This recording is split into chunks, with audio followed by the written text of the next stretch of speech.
तो कल तक की। हाँ, ये ठीक है यार। बस ठीक। आपको दिक्कत तो नहीं होती आवाज़? बाउंस स्ट्रेस पड़ रहा था कल 2 दिन से।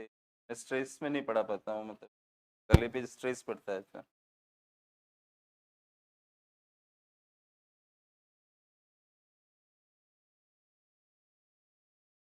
आपकी जो आंसर्स है मैं मंडे को दूँ। थोड़ा सा व्यस्त नए एडमिशन्स ऑनलाइन ये सारी चीज़ें ज़्यादा इन्वॉल्व होना पड़ रहा है, नया बैच। तब ऑनलाइन भी बहुत सारे बच्चे रहते हैं। और एक ये है कि आपका जो भी छूटा हुआ वो यहाँ पर हम इस बोर्ड पे करवाएंगे। और बच्चे ऑफलाइन के अंदर ऑनलाइन क्लास हमने, मतलब ऑफलाइन ही आपको कर। और अब ऑफलाइन क्लासेस तब उसमें आप उस, और बहुत ज़्यादा डेटा चार्जेस हम लोगों के रहते हैं, मतलब एक्सेप्शनली हाई रहते हैं। वो फिर 18,000 की फीस मैनेज नहीं होती दोनों कोर्स। तो वो यहाँ पे हम लोग संडे या कोई ऑफ डे के आप कहेंगे तभी चला के यहाँ क्लास में कर। और इससे ये भी ज़्यादा सही है, तब सीखने के हिसाब से ऑफलाइन क्लासेस का दुनिया में कोई मुकाबला नहीं कर सकता, ये ध्यान। वीडियोस और ये सारी चीज़ें बहुत ही एक्सेप्शनल सोल्यूशन। ये तो सारे लोग यूट्यूब आजकल सारी चीज़ें ऑनलाइन ही बहुत सारी चीज़ें कर सकते हैं, लेकिन वो आ नहीं पाती है। तो क्लास की डिसिप्लिन आप कभी हो ही नहीं सकता है। मैं तो अपने बच्चों को देखा, मैंने मेरे बेट बच्चों को ऑनलाइन के केस में क्या उनकी बुरी हालत हुई। कब उठ रहे हैं, कैसे पढ़ रहे हैं, नींद आ रही, नीचे गिर रहे हैं, मन नहीं लग रहा, 10 बार वीडियो को ऑफ कर। शिक्षा का तरीका थोड़ी, शिक्षा का तरीका, मैंने आपको क्या कहा कि टीचर के आघोष में नहीं आओगे, जब के वातावरण में नहीं आओगे आप सीख। टीचर की एक ओरा होती है, क्लास में ही मिलेगी। क्लास में एक अलग फील होता है। और अब अपने आप जैसे हम 8 बजे क्लास शुरू कर देंगे, डिसिप्लिन होकर क्लास में आप आओगे राइट टाइम पे। और एक दृष्टिकोण होता है, जब हम किसी क्लास के लिए निकलते एक माइंड सेट बनता है। हमारा पूरा ध्यान उस चीज़ पे है कि हमें क्लास में जाए। और बाकी बच्चे भी रहते हैं क्लास, तो वो बच्चों के साथ एक माहौल बनता है। वो माहौल ये ऑनलाइन क्लासेज और इनमें जो बहुत जॉब कर रहा, बहुत परेशान है, के लिए कोई विकल्प हो सकता है। ऐसा नहीं, हमारा तो, मुझे तो ऑनलाइन भी लोग देख रहे हैं, ये क्लास अपलोड होगी, मैं अपने मार्केट को क्यों खराब करना चाहूँगा? नहीं, वो ये देखने वाले ही लोग इस बात को कहेंगे ना कि भाई सर ऐसा बोल रहे हैं। जो हकीकत है वो हकीकत। तो अब सारा कुछ है तो उसको आप पढ़ाई को एंजॉय करो, ये ऑनलाइन में एंजॉय नहीं, स्ट्रेस ज़्यादा है। तो वो सॉल्यूशंस नहीं कि हाँ चलो आज मेरा मन नहीं लग रहा, नहीं गए, फिर हम फिर देख लेंगे। तो मैंने देखा हुआ इस चीज़, दो विकल्प देने पर वो बच्चे न तो कुछ कर पाते हैं। इनमें हम लोगों की प्रतिष्ठा भी जुड़ी हुई है। अगर आपकी परफॉर्मेंस आप कितना सही गलत मानते हो, मैं ऐसा सोचता हूँ। हमारी क्लास के बच्चे कि मतलब वो कोई ना कोई जगह बनाए, यही भावना रहती है टीचर की। मतलब अंदर से रहता है, एक टीचर का आशीर्वाद भी होता है। वो आपको कहाँ से मिले, दुआएँ कहाँ से मिले तब। तो वो टीचर के संपर्क में आके ही ऐसा होता है। और one two one answer check कराना, देखना, एक आपने व्हाट्सएप कर दिया, फिर उसमें देख रहा हूँ, उसमें वो बात नहीं आ पाती है। वो कह रहे हैं फ़ोन पे सर से बात कराओ, मुलाकात ही नहीं हो पाती है, 2 मिनट बात होती। कोई डाँटने वाला, कोई कहने वाला होना चाहिए। वो सब माहौल एक क्लास के अंदर है। तो आप वो विकल्पों की तरफ नहीं, हमारी तब ये वो है पॉलिसी। जब भी आपकी क्लास छूटेगी या तो अगले बैच या आप यहाँ पर हमें बताएँगे, यहाँ हम वो क्लासेस आप। तो तीसरे नंबर का भूमि सुधार की भूमिका पुनर्संगठन है, जाना है। 2 कर चुके हैं हम लोग, काश्तकारी सुधार कर चुके हैं और बिचौलियों का अंत कर, राइट? अब तीसरे पे आएंगे। ये सारे जो अखबारों में कोई चीज़ें आती है, वो सारी चीज़ें मैं डिस्कस करूँगा क्लास। अभी तो हम लोग स्टार्ट ही हुए हैं ना। तो तीसरा है कृषि का पुनर्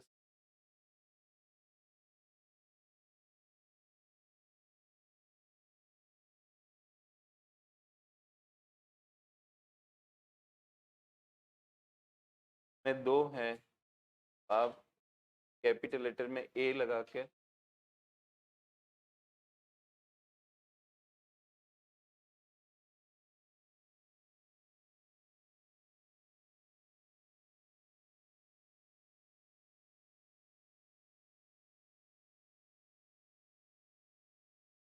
खेतों की समस्या का समाधान।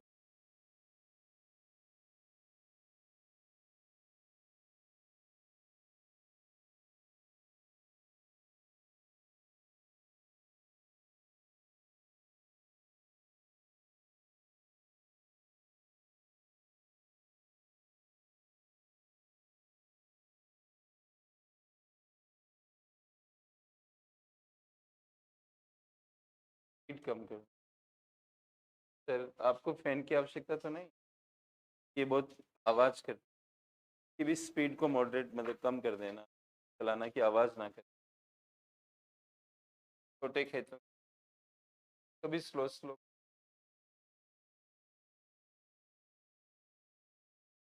तो हम डिवाइड करेंगे, मतलब कि कब यहाँ पे भूमि और लिखी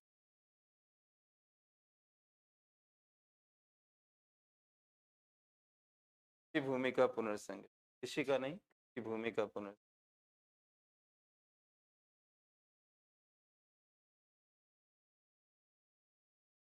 में 2 चीज़ें, एक तो निर्धन लोगों को भूमि का वितरण करना एक पाएगा और एक छोटे खेतों की समस्या का समाधान। सबसे पहले हम ये छोटे खेतों का ले रहे हैं, कैपिटल लेटर में ए लिख दिया और अब आप ए लिखिए,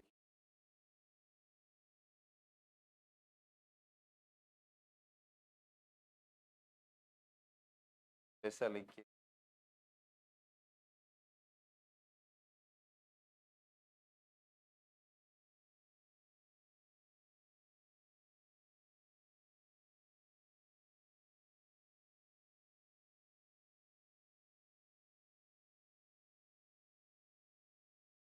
विभाजन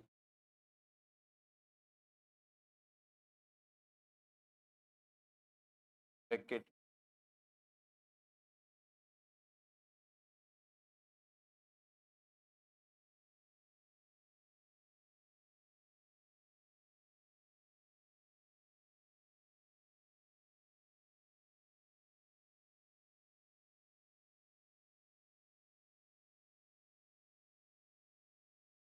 और अब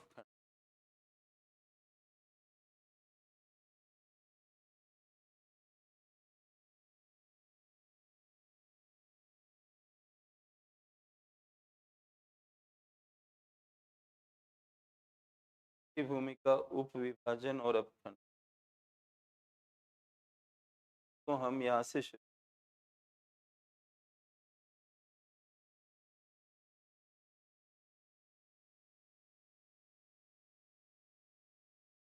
यहाँ से लिखना शुरू, यदि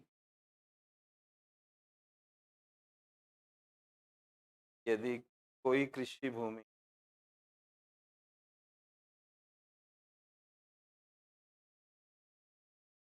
छोटे टुकड़ों में विभाजित जाती है,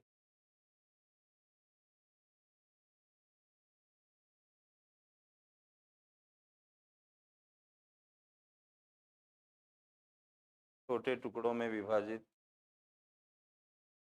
तो इसे की भूमि का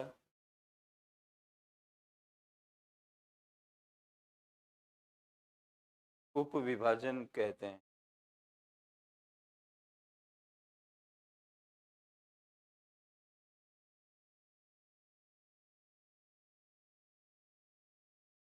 मतलब ये उपविभाजन, अपखंडन भारतीय कृषि में पढ़ा जाता है और इसका संबंध भूगोल से भी रहता है। आप ये भूगोल ऑप्शनल तो नहीं है 4 लोगों के? आपको काफ़ी एडवांटेज मिलेगा ये इकोनॉमिक्स के टॉपिक्स। बल्कि मैं के सिद्धार्था सर एक भूगोल के बहुत, मतलब जितने भूगोल के अध्यापक हैं उन्हीं के स्टूडेंट्स आज की तारीख में जो फेमस अध्यापक, चाहे माननीय आलोक रंजन सर हों या फिर कुमार गौरव, जो भी टीचर्स हैं, के सिद्धार्था सर उन, और मैंने राजेंद्र नगर में उनके साथ के सिद्धार्था सर के साथ उनके ऑप्शनल में पढ़ाया इकोनॉमिक्स वाले पार्ट को। के अंदर इकोनॉमिक्स वाले टॉपिक्स भी, कि भूमि सुधार भी है। और गोल में एक बार वो सवाल भी आया था, कृषि उत्पादकता का भारत में दबे होने का कारण इंस्टीट्यूशनल फैक्टर। इंस्टीट्यूशन, ये जो हम पढ़ रहे हैं भूमि, ये भूमि को एक इंस्टीट्यूट के रूप में देखा जाता है घरों में। और इंस्टीट्यूट उसको कहते हैं जहाँ पर संबंध होते हैं। तब संस्था तभी बनेगी जब संबंध होंगे, संबंध नहीं है तो संस्था नहीं है। जैसे आप किसी ट्रेन से यात्रा कर रहे हैं, बहुत सारी सवारियां बैठी हुई है, तो वह उनका कोई किसी से मतलब नहीं है, तो वो समूह होते हुए भी संस्था नहीं है, मतलब क्योंकि उनका जुड़ाव नहीं है आपस में। लेकिन विवाह भी संस्था मानी जाती है भारत में, क्योंकि पति पत्नी 2 लोग हैं तो भी वो संस्था है। कारण क्या? उनके बीच में रिलेशन। संस्था, समाज, ये बिना रिलेशन के नहीं बनते। अब जब वो हम कहते हैं कि सामाजिक संस्थाओं का पतन हो रहा है, तो इसका अर्थ क्या होता है? मतलब पति पत्नी तो हैं, लेकिन उनके रिश्तों में प्रॉब्लम आ रही है, मतलब उनमें जुड़ाव नहीं है उतना, जो एक पति पत्नी के अंदर होना चाहिए, वो जुड़ाव नहीं है।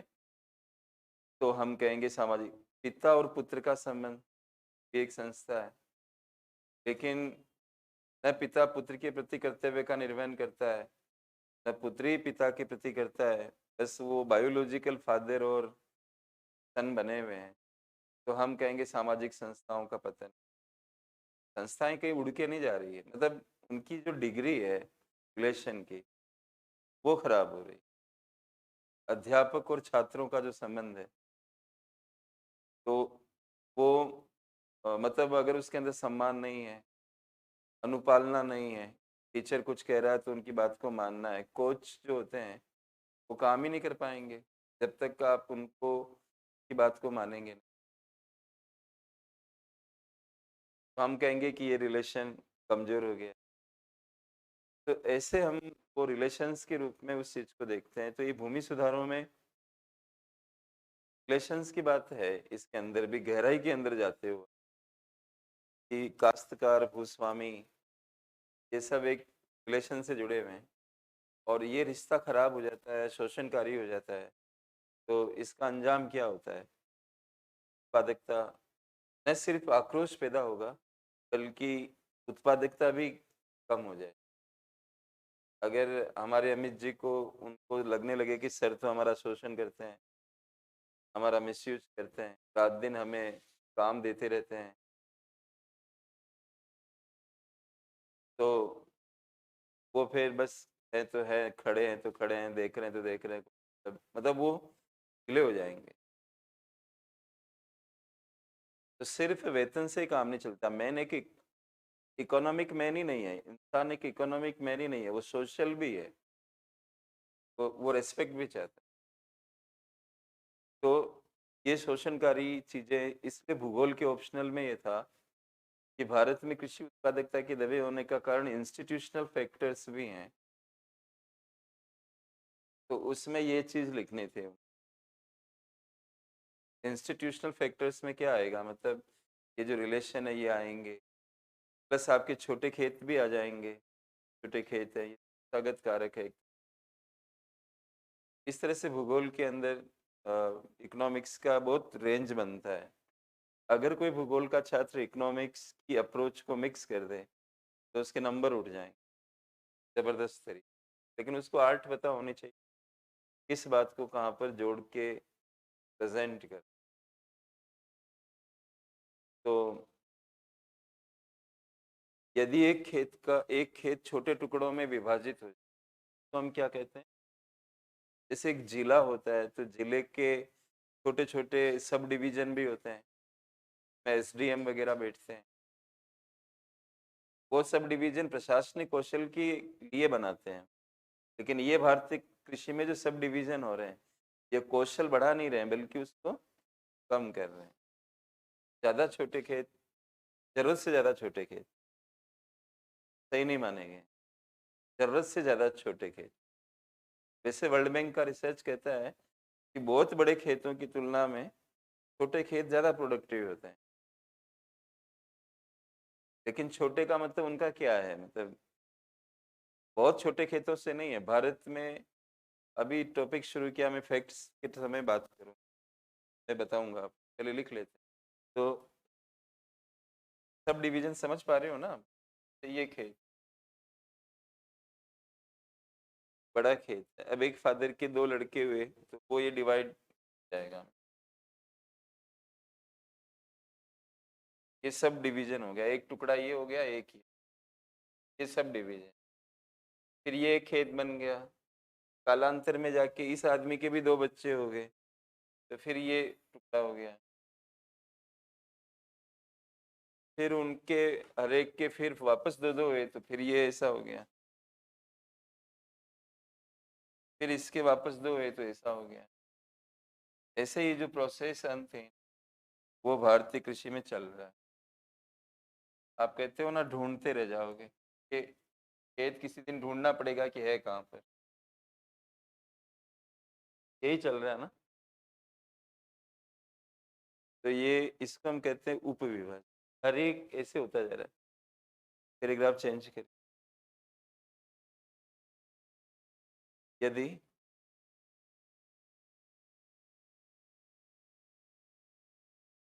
किसी व्यक्ति का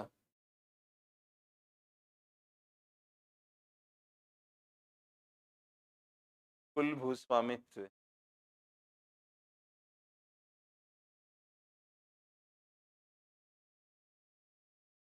अलग अलग स्थानों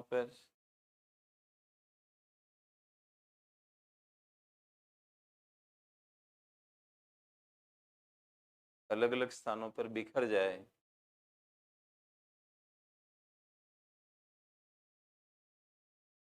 तो थे कृषि भूमि का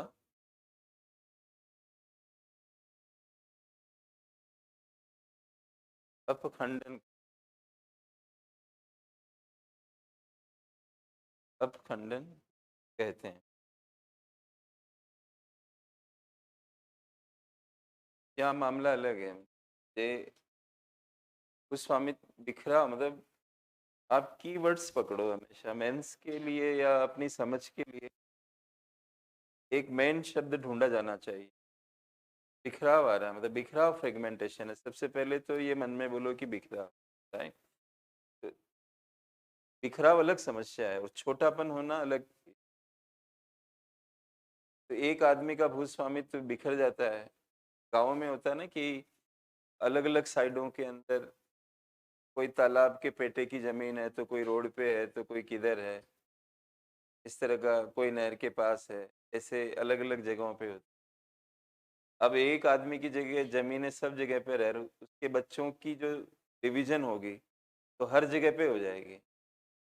अब एक बीघा इधर है, दूसरी बीघा उधर है, जिधर फादर की जमीनें थी वहां सब जगह उन्होंने क्या किया, डिवीजन कर दिया। मतलब ये इस तरह का है कि ये मान लीजिए एक सड़क जा रही है।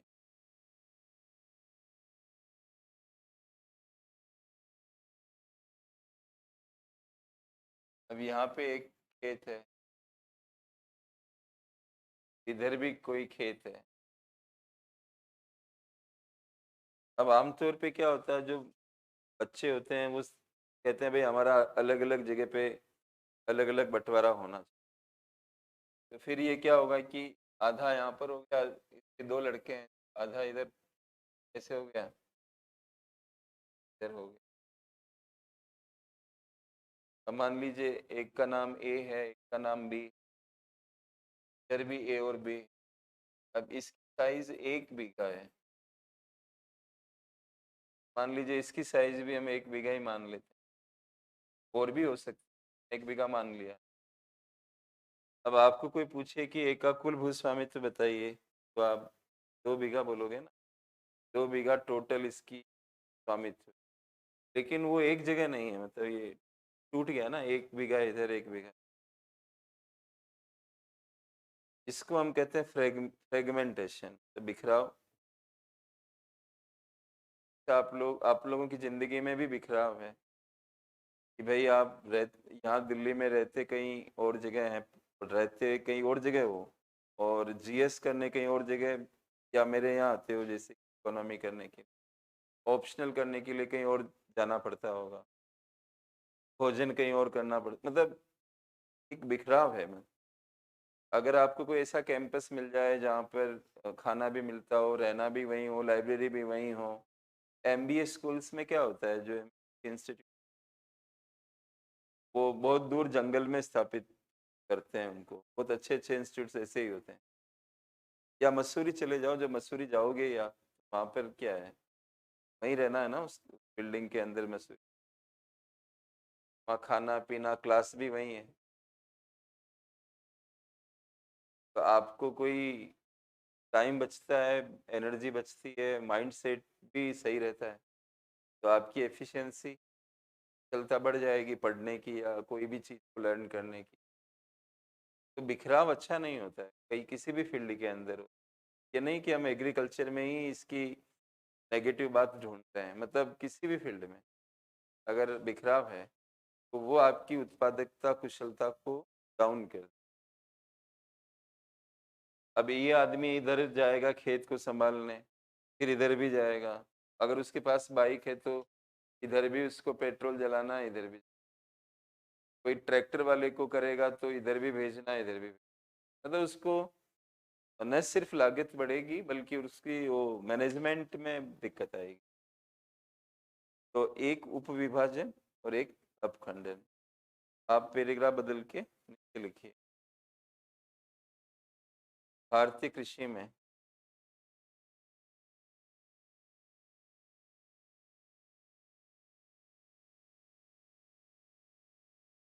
उपविभाजन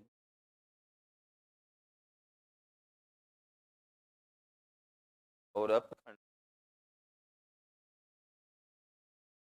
उपविभाजन और अपखंड दोनों प्रकार की समस्याएं देखने को मिलती।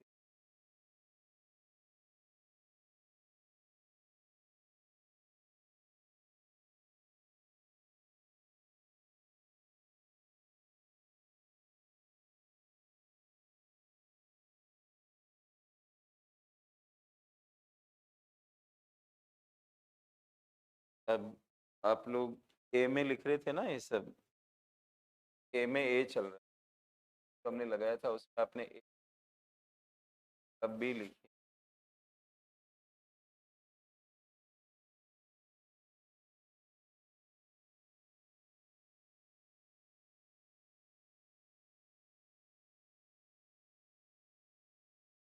कुछ महत्वपूर्ण तथ्य।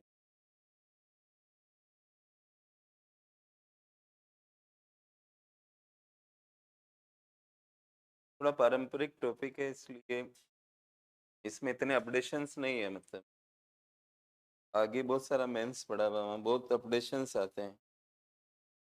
इकोनॉमिक्स में लेटेस्ट पढ़ने का ही महत्व है कि आप लेटेस्ट डेटा और रिपोर्ट्स के सारांश प्लेस करोगे।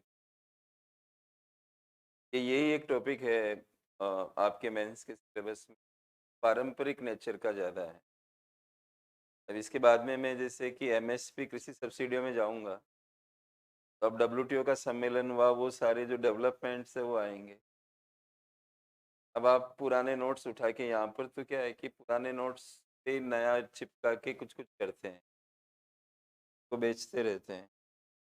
बच्चों को लगता है कि हम इसको कर लेंगे, लेकिन वो मुश्किल होता है। सवाल ये नहीं कि आप मेंस में आए 5 सवाल कर पाए, अगर छठा, 7वाँ, 8वाँ सवाल छूट गया तो आप तो गए। ज़िंदगी के साथ समझौता किस चीज़ का है? मतलब ये इतना भ आप लोगों का तो सब एडमिशन वाले हैं मेरी बात मैं शुरू के दिन नहीं बोला। मैं आज बोल रहा हूँ कि आप लोग जब ले चुके हो तब कह रहा हूँ कि इकोनॉमिक्स एक ऐसा विषय है जिसमें आपको बहुत अपडेटेड रहना होता है। कॉन्सेप्ट्स भी बदलते रहते हैं, नई-नई चीज़ें आती रहती हैं। सवाल उठाता है यूपीएससी वहाँ से। 3-4 सवाल से भी अगर आप मात खा गए तो आप तो गए। फिर 1.5 साल तक करते रहिए। फ़ायदा क्या है? अगर राइट कोच आपको अवेलेबल है, एक एक होता है कि टीचर ही नहीं है कोई चीज़ को कराने के लिए। मार्केट ऐसा सॉल्यूशन दे रहा है कि आपको 18,000 पे करना है, सिर्फ़ 18,000। क्या वैल्यू है उसकी? आप असेसमेंट करना, जो नॉलेज आपको यहाँ मिलेगा। जो राइट बच्चे मेरे को ये कह के जाते हैं कि सर वाक़ई में बहुत कम फ़ीस चार्ज करते हो। इसमें भी 50% गवर्नमेंट को चला जाएगा। जो 18 देते हो आप, कभी 50%, 48%, मतलब 50 मान लो आप, सरकार को जाना है। 18% जाना और मैं 30% इनकम टैक्स में आता हूँ। जो भी इनकम आएगी, उसका 30% मेरे को इनकम टैक्स देना। मैं कितना भी ज़ोर लगा लूँ, मेरे खर्च बढ़ मतलब बहुत सारा उधर से मेरे को पैकेज आता है, दृष्टि सब मिला के तो मैं 30% उसमें आने की वज़ह से मेरे को ₹1 भी मिलता है तो 30% गवर्नमेंट का। मैं लेकिन वो तो मेरी साइड है, आपकी साइड तो 18,000 में 3-4 महीने काम करना और एक-एक रिसर्च करके क्लास में आना, खड़े रहना, पढ़ाना, उसमें भी लोग बार्गेनिंग करते हैं यहाँ आकर। ज्ञान के अंदर क्या बार्गेनिंग कर नॉलेज ले रहे हो आप एक अध्यापक से, बार्गेन की क्या वो है? ये कोई सौदा नहीं है दोस्त। तो आप सौदा अब आपको मैच्योरिटी लानी पड़ेगी।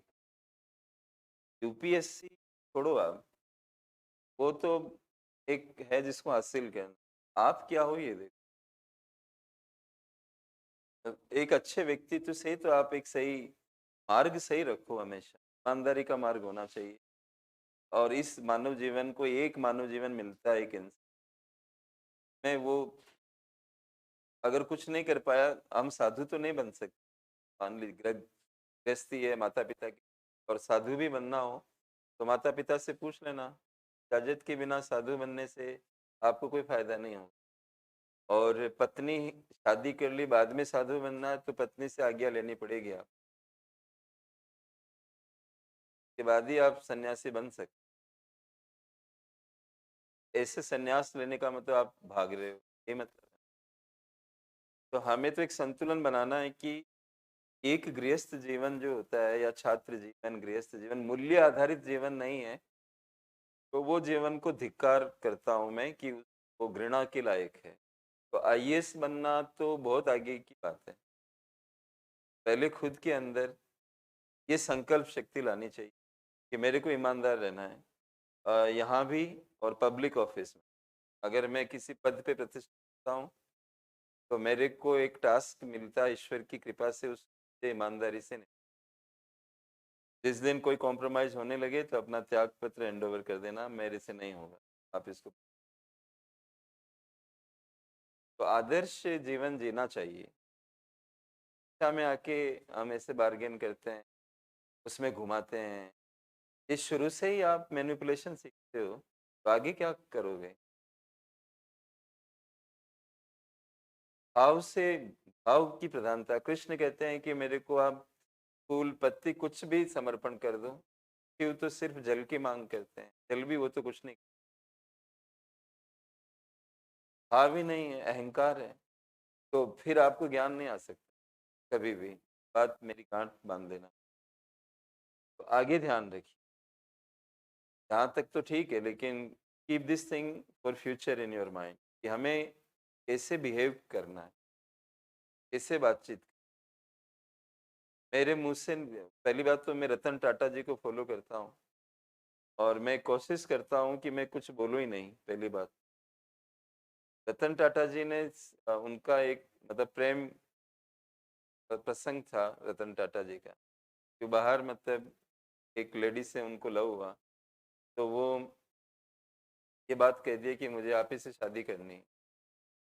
तो ये उनका फिक्स हो गया था। अब रतन टाटा उनकी दादी जी बीमार हुई और वो इधर आ गए इंडिया, और फिर इंडो चाइना वॉर हो गया। तो वो लड़की के पेरेंट्स ने सोचा कि तो खतरनाक स्थिति है और पता नहीं क्या होगा, और उसको लड़की को समझा बुझा के, और वो लड़की ने दूसरी शादी कर ली। लेकिन रतन टाटा आज भी अनमैरिड है। तो वो मतलब एक तरह से धोखा दिया उस लड़की ने, के बावजूद भी अपने मुंह से निकले शब्द के लिए बिलियनर होकर भी आदमी अनमैरिड। हर आदमी सोचता है ना, आज मेरे पास इतनी प्रॉपर्टी है, इतने बच्चा हो, आदमी अपने परिवार को बढ़ाने के बारे में सोचता है या देखता है कि मैं क्यों करूं। लेकिन आज कितना एम्प्लॉयमेंट वो जनरेट कर रहे हैं इंडिया। टाटा ग्रुप की कोई भी कंपनी में कॉर्पोरेट गवर्नेंस का कोई घोटाला नहीं है। कॉर्पोरेट गवर्नेंस आपके एथिक्स में आता है। एक कंपनी एक आदमी की नहीं होती है। तब कंपनी, कुछ कंपनियां ऐसी होती है जिसके अंदर बहुत सारे शेयर होल्डर्स होते हैं, बहुत सारे शेयर होल्डर्स, राइट। उन सबका पैसा लगा हुआ होता है।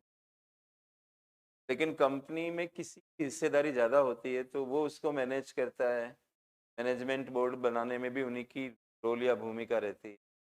तो ये भी तो हो सकता है कि वो कंपनी के धन का दुरुपयोग करें।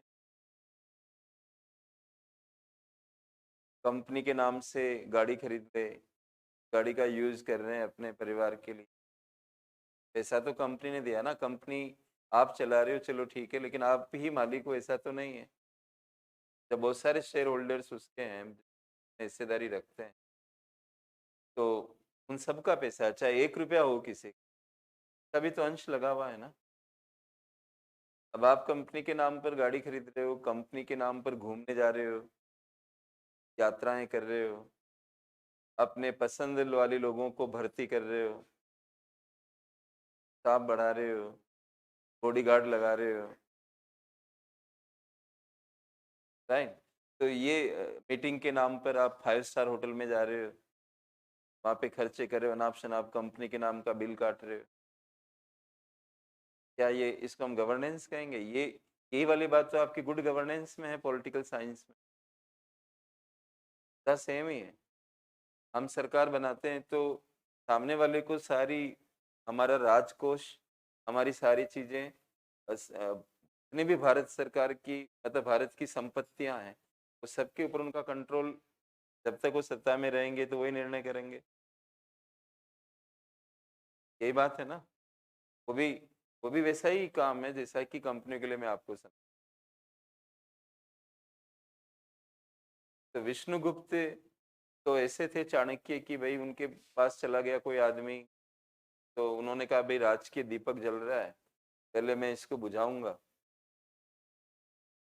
और नया मेरा अपना दीपक जलाऊंगा, तब आप अपनी बात शुरू।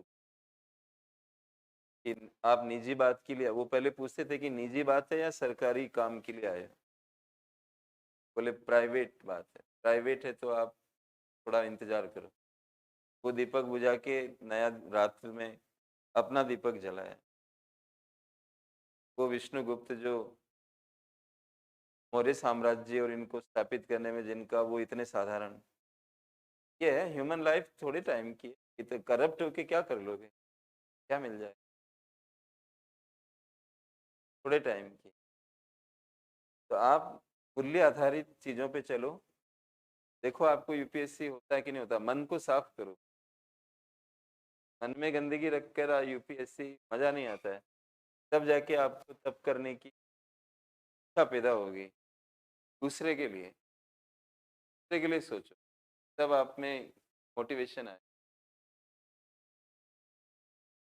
तो कुछ महत्वपूर्ण तथ्य से हम लोग बस लिख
भारत में खेतों का औसत आकार निरंतर छोटा होता जाए।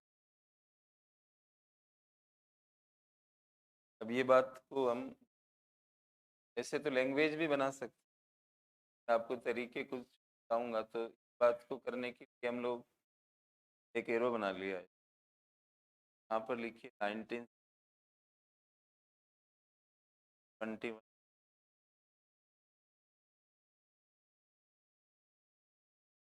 आप बुरा तो नहीं माने, मैं आपको सिखाना चाहता हूँ और कारण नहीं आप, अगर आपको बुरा लगा हो तो मैं माफ़ी चाहता हूँ।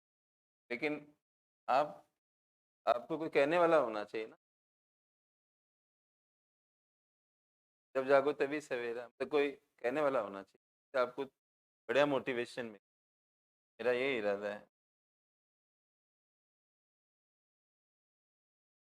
आपको नाराज करके ऐसा नहीं है।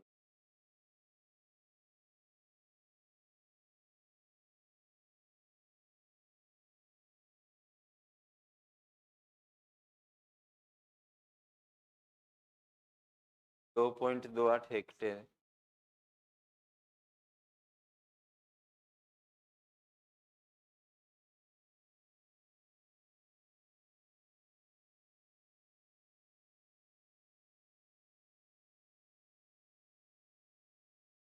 71 में ये साइज थी, औसत साइज। आप लिख लो फिर बात कर।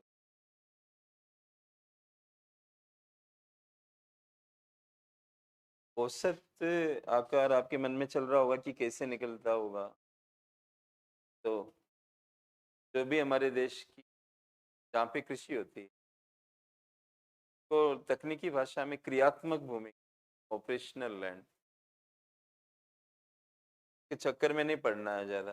तब बस आपको मोटे रूप में ये ध्यान रखना है कि वहाँ पर अ, आंशिक या पूर्ण रूप से कृषि कार्य होता है। जैसे कई बार ज़मीन बड़ी होती है लेकिन उसके छोटे पार्ट में ही हम कल्टीवेशन कर रहे हैं, तो भी वो काउंट हो जाता है, भी काउंट हो जाता है। तो जहाँ-जहाँ भी इस तरह से कृषि कार्य हो रहे हैं, वो सारी ज़मीन को अगर हम पता लगा लें कि, तो जैसे लेटेस्ट में, मतलब लेटेस्ट जो कैलकुलेशन हुआ वो इस साल का है। 157 मिलियन हेक्टेयर हमारे देश की ऑपरेशनल लैंड पाई गई। तो जो ये ऑपरेशनल लैंड होती है, में आपको खेतों की संख्या का भाग लगाना पड़ता है। तो प्रति खेत की जो साइज़ है, वो आ जाएगी। मतलब टोटल कितना ऑपरेशनल लैंड है, खेतों की संख्या कितनी, तो आप डिवाइड कर देते हो उससे, ऑपरेशनल लैंड को खेतों की संख्या से, जो रिजल्ट आता है उसका औसत। अब एक चीज़ सोचो आप कि एक ऑपरेशनल लैंड तो हमारी या तो कम ही पड़ेगी धीरे-धीरे। आपका ध्यान रहना चाहिए, अगर आप ध्यान डाइवर्ट मत करना। ध्यान डाइवर्ट होते फिर जाएगा बहुत कुछ। इकोनॉमिक्स में यही है, ध्यान पूरा उसी रहना चाहिए जो टीचर। जैसे ऑपरेशनल लैंड बढ़ने का कोई चांस लगता है इंडिया में? मतलब मुश्किल, मतलब तराई क्षेत्र वगैरह कोई भूमि ऐसी हो जिसको आप काम में नहीं आ रही और काम में लेना शुरू कर दे तो बात अलग है। बाकी कमी होना है ऑपरेशन, बढ़ना नहीं, क्योंकि शहरीकरण के कारण भी ज़मीनें थोड़ी-सी कम पड़ रही है खेती। औद्योगिक विकास से भी तो ज़मीनें प्रभावित होती, और ये बड़े-बड़े हाईवे बनाते हैं, बड़े प्रोजेक्ट्स, बहुत बार वो खेत में से निकल रहे होते हैं। खेत फिर आपको लेना पड़ेगा। जैसे गवर्नमेंट ध्यान रखती है कि कृषि भूमि बर्बाद ना हो, लेकिन बहुत कुछ करते हुए भी वो कई सारी ज़मीनें आ जाती है। तो ये इस कारण से भविष्य में और ऑपरेशनल लैंड जो है वो कम ही होना है, ठीक है? लेकिन मैं ये मान के चल रहा हूँ आपको समझाने के लिए कि वो कांस्टेंट है, मतलब कोई एक वैल्यू है उसकी। अगर हम ये कहें कि औसत आकार कम हो रहा है, तो वो कैसे कम होगा? खेतों की संख्या बढ़ने से। क्योंकि अगर आप कहते हो कि ऑपरेशन लैंड एक्स है, वो खेतों की संख्या से डिवाइड कर,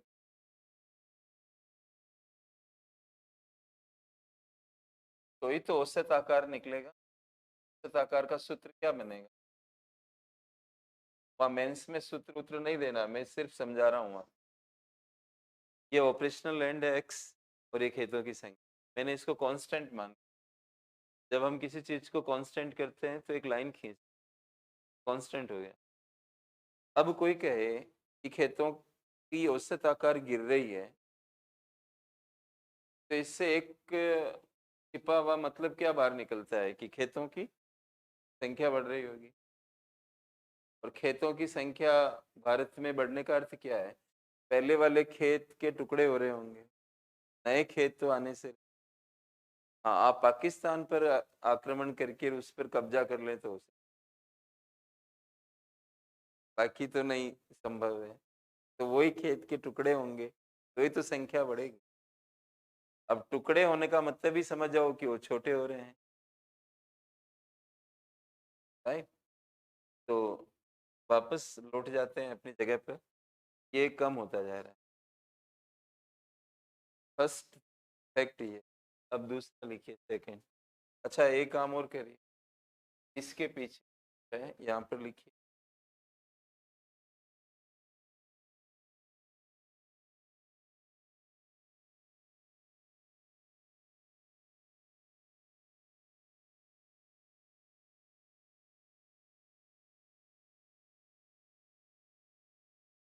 2015 इसमें आया था ये सवाल। ये सवाल क्यों आया ये भी बता देता हूँ आप। ये ईयर्स ऐसे क्यों है, मतलब पहला ईयर मैंने यही क्यों लिखा, 70 71 ही क्यों लिखा, मैं 51 52 भी लिख सकता था। या आपके मन में आ रहा होगा कि सर आज़ादी के टाइम का लिखा देते तो बढ़िया रहता। वहाँ का लिखाते और अभी के बजाय वहाँ का लिखा देते तो ज़्यादा बढ़िया। ये एक कृषि गणना होती है। गणना को अंग्रेजी में क्या कहते हैं? जनगणना तो क्या बोलते हैं, सेंस। लेकिन कई बच्चे बड़े कमजोर भी आते हैं, उनको सेंसस वर्ड का ही नहीं अंदाज है। जनगणना, गणना इस तरह से जो है उसको सेंसस है।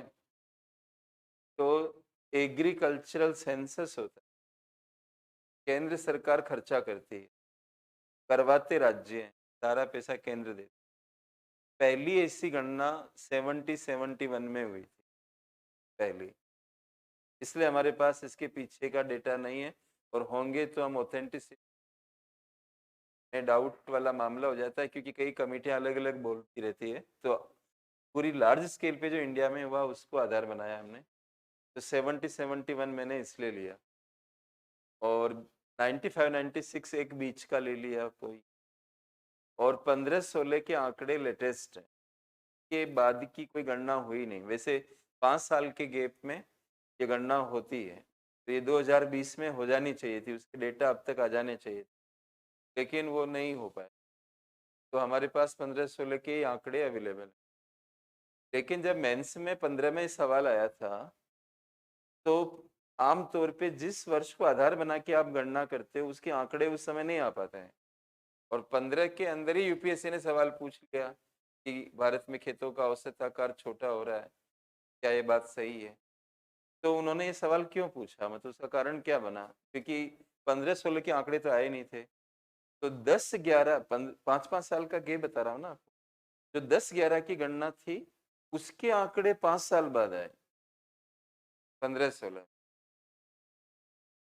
तो उस गणना के हिसाब से खेतों का औसत आकार 1.15 हेक्टेयर था। अभी तो मैंने आपको क्या लिखा है, 1.08, लेकिन 10-11 के हिसाब से 1.15 था।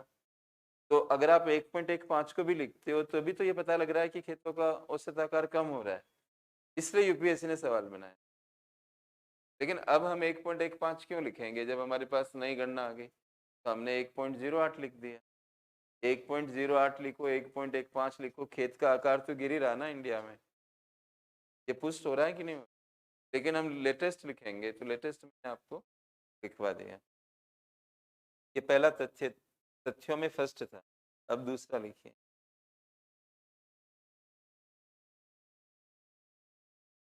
कि भारत में अभी के अंदर फर्स्ट लिख, आपसे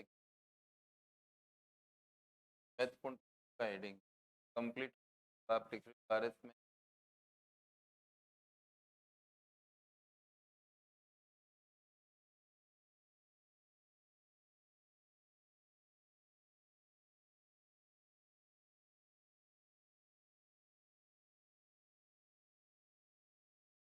लगातार बढ़ रही।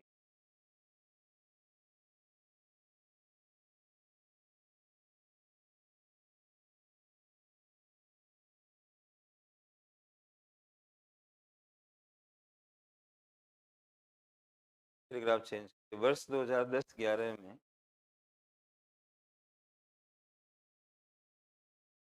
वर्ष 2010-11 में खेतों की कुल संख्या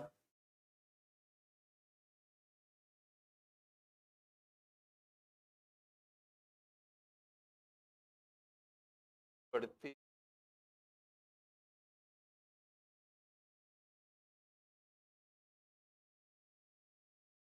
138 मिलियन थी। तो 2015-16 में बढ़कर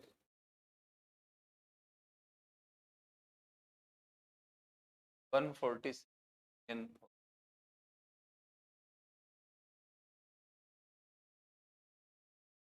146 मिलियन हो गई, पूर्ण विराम लगाई।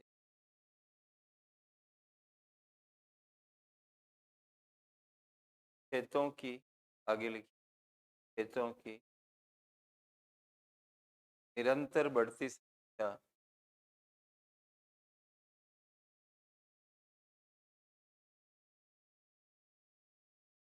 से इस बात का अनुमान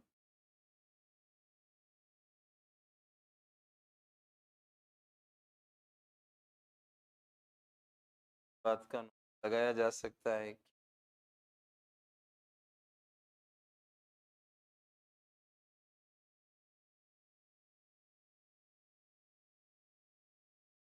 भारतीय कृषि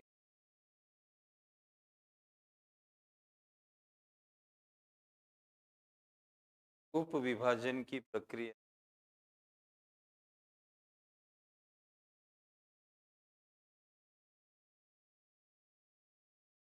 निरंतर चल रही है।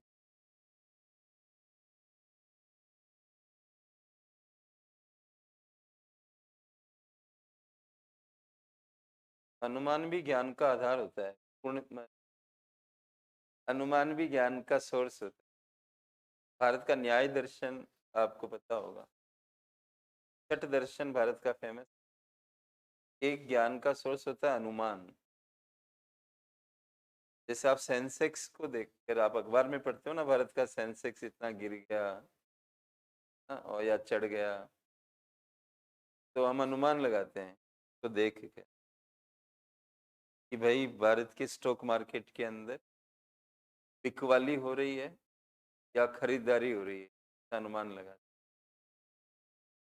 ये अनुमान के ही तो बने हुए हैं सारे, सेंसेक्स, निफ्टी, जो भी आप ये नाम सुनते आई, WPI, सारे सूचकांक जो बने, मानव विकास सूचकांक, ये अनुमान ही देता है आपको, विकास को मापा नहीं जा सकता।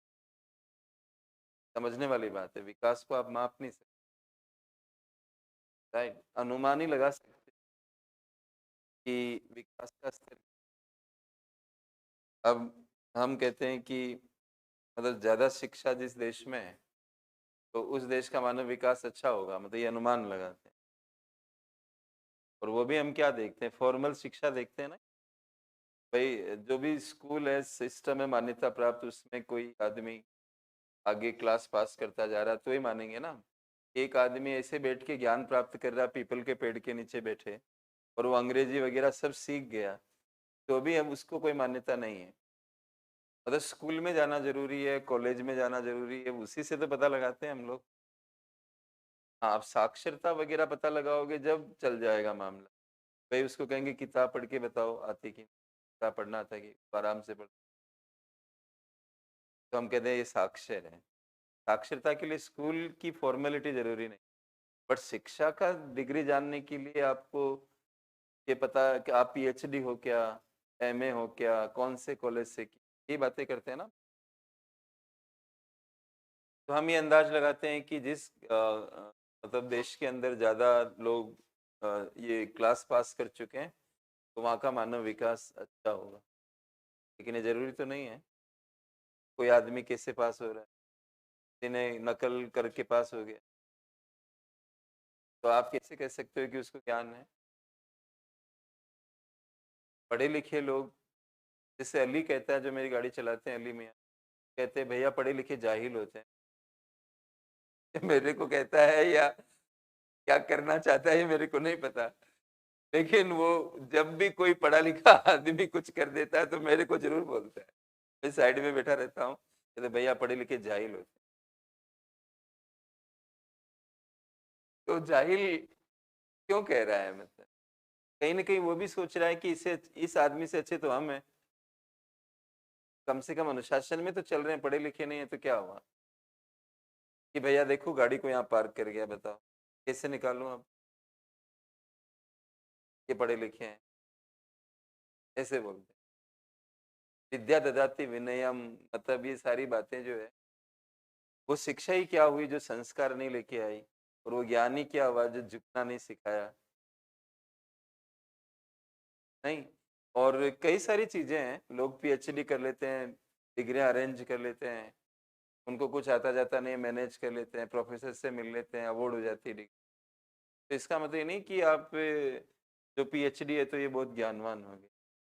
तो अनुमान में ये समस्या तो है, खैर जब आप अनुमान लगाते हो, कई बार अनुमान सटीक नहीं भी होते हैं, लेकिन फिर भी इसको ज्ञान का एक बहुत बड़ा सोर्स, या हम अनुमान लगा रहे हैं, ये अनुमान में कोई दिक्कत नहीं है, या तो मैथमेटिक्स चल रहा है, खेत की संख्या बढ़ रही है तो मैथमेटिकल हो रहा है, ये अनुमान तो सीधा निशाने पे जाए। लेकिन कई अनुमान ऐसे होते हैं जो सीधे निशाने पे नहीं भी जाते, इसीलिए चारवाक नाम का दर्शन शास्त्री कहता है कि मैं तो प्रत्यक्ष को ही प्रमाण मानता हूँ, मेरे को अनुमान वगैरह में ट्रस्ट नहीं। तो खेतों की निरंतर बढ़ती हुई संख्या किस बात का अनुमान दे रही है? उपविभाजन की प्रक्रिया जारी है, इसका तथ्य है।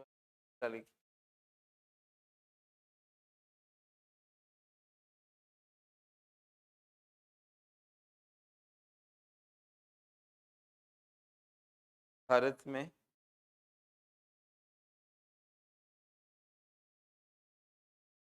खेतों की कुल संख्या में,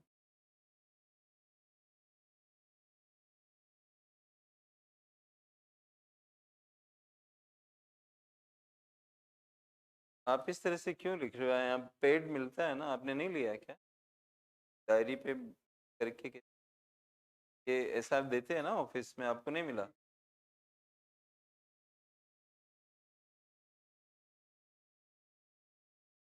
किस किस को नहीं मिला? चार में मंगा लेता हूँ, हमें दिक्कत हो रही है तो। खेतों की कुल संख्या में आगे लिखते रहिए जब तक वो आता।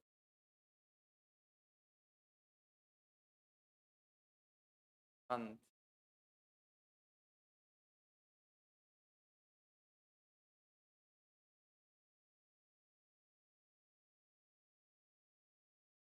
एक हेक्टेयर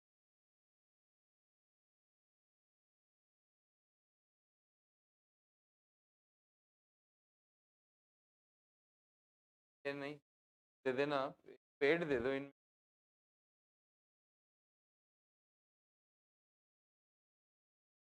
1 हेक्टेयर ब्रैकेट अंत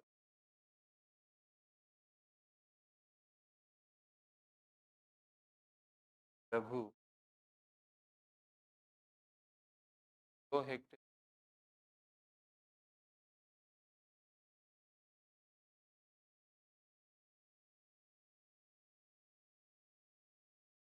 अंत और लघु खेतों अंत और लघु खेत का अनुपात अनुपात 86%। 86 86 लिख दिया 86। भारत में कुल खेतों की संख्या में सीमांत और लघु खेतों का अनुपात 86%, 86%। तो ये बहुत, 1 हेक्टेयर से छोटा खेत क्या कहते हैं? सीमांत खेत। एक शामिल नहीं करना है, एक से कम।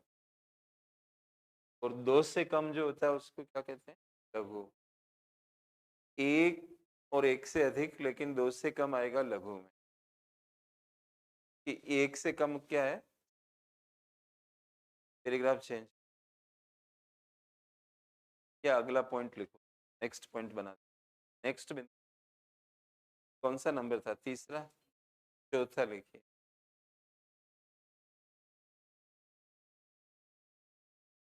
भारत में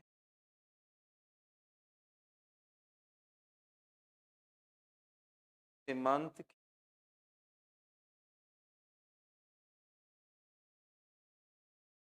का औसत आकार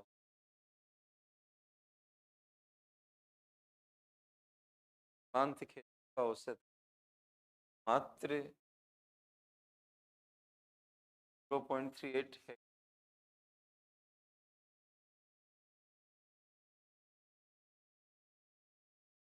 0.38 हेक्टेयर।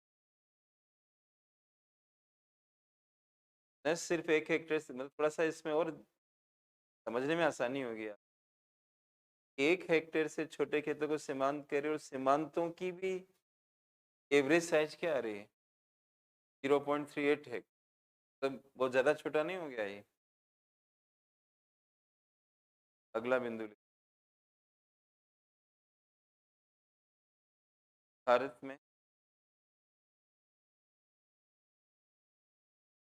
में सीमांत और लघु खेतों में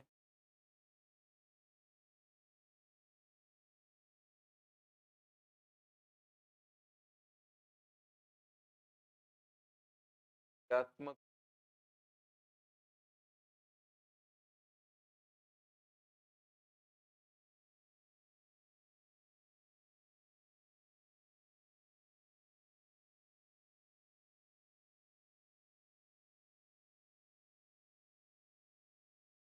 इंग्लिश में लिखिए, ऑपरेशनल लाइन।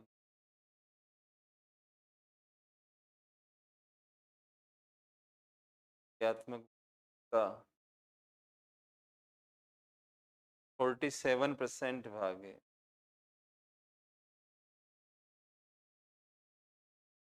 पूर्ण विराम लगाइए। वर्ष 2010-11 में विराम लगाइए। वर्ष 2010-11 में यह अनुपात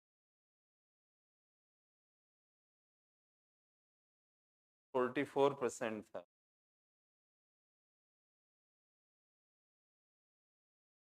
स्पष्ट है कि आगे लिखिए, स्पष्ट है, इसी के अंदर लिखना। भारत में सीमांत और लघु खेत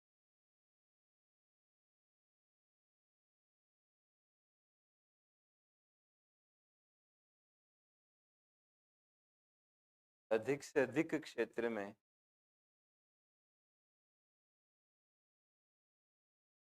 अधिक से अधिक क्षेत्र व्यापक होते जा रहे हैं।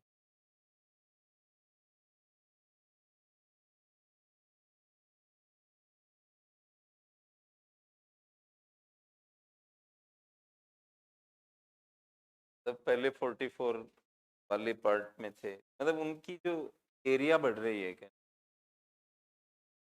जो बचा हुआ क्षेत्र है वहाँ बड़े खेत या मतलब ऐसे बहुत सारी कैटेगरी होते हैं, जैसे कि सीमांत एक हो गया, लघु एक हो गया, एक लघु मध्यम होता है।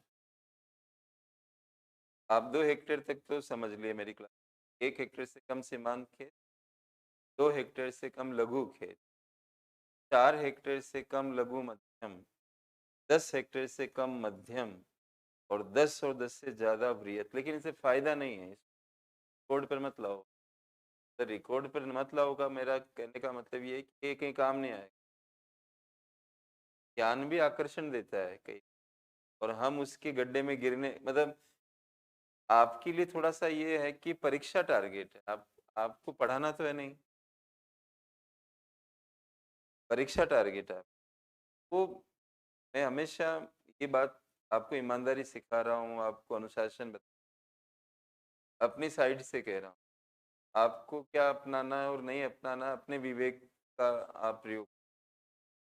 ये क्या सही लगता है मैं वो बात कर, मैं किसी पर कुछ, न मैं किसी पर कटाक्ष कर रहा हूँ, न मेरे को किसी से, मेरे को सारे बच्चे से मैं प्रेम करता हूँ, अंदर से जुड़ता हूँ। ये एक अलग बात है कि मेरे पास समय और इनकी, कोई बच्चा मेरे को रास्ते में भी मिल जाता है, से प्रेम से बात करता है। पूरा मेरा थोड़ा ये आता है कि मैं गंभीर टाइप लगता है, तो गंभीरता तो, और खुश रहना, आपके जोर जोर से हंसने से खुश रहने का पता नहीं लगता। जो अपने मन में खुश रहता है वो शांत रहता है, शांति आ जाती है जिसके अंदर खुश, जोर जोर से हंस। क्या है कि आप मैं कई कई राय देता हूँ, मेरे को लगता है कि जरूरत है वहाँ पे। अब कई बार बच्चे क्या है कि ज़्यादा डिटेल में चले जाते हैं, तो विषय एक नहीं है, और एक विषय भी हो तो भी उसकी एक रेंज है, वो रेंज को आप क्रॉस करोगे तो आपको नंबर नहीं आ पाएंगे, प्लस क्या होगा कि आप पॉइंटेड नहीं हो पाओ। तो इसमें क्या है कि मान लीजिए ये मध्यम लघु मध्यम ये सब जो मैं बोल रहा हूँ, तो आप इसको लिखने से कोई फायदा, क्योंकि पीटी में ये आएगा नहीं, मेंस में इसका कोई संदर्भ बनेगा नहीं कि ये भी प्रकार होते हैं, इससे कोई रैंडम उसकी क्या जरूरत पड़ रही है। मुद्दा है सीमांत और लघु खेतों का। वहां भी मैं आपको एक और बात कहूँ, जैसे मैंने ब्रैकेट में लिखा 1 हेक्टेयर से कम, 2 हेक्टेयर से कम, वहां मत लिखना मेंस में। आपसे पूछना है क्या हो कि सीमांत खेत क्या है ये भी बताइए, ऐसा तो नहीं पूछ रहे, तो आप क्यों ब्रैकेट के अंदर लिख रहे? सवाल ये नहीं कि वर्ड काउंट होंगे कि नहीं होंगे ब्रैकेट वाले, सवाल ये भी है कि आपका टाइम तो जा रहा ना उसको करने के लिए, वैसे ही टाइम नहीं रहता तो, और एक एक्स्ट्रा इन्फॉर्मेशन डाल रहे हो।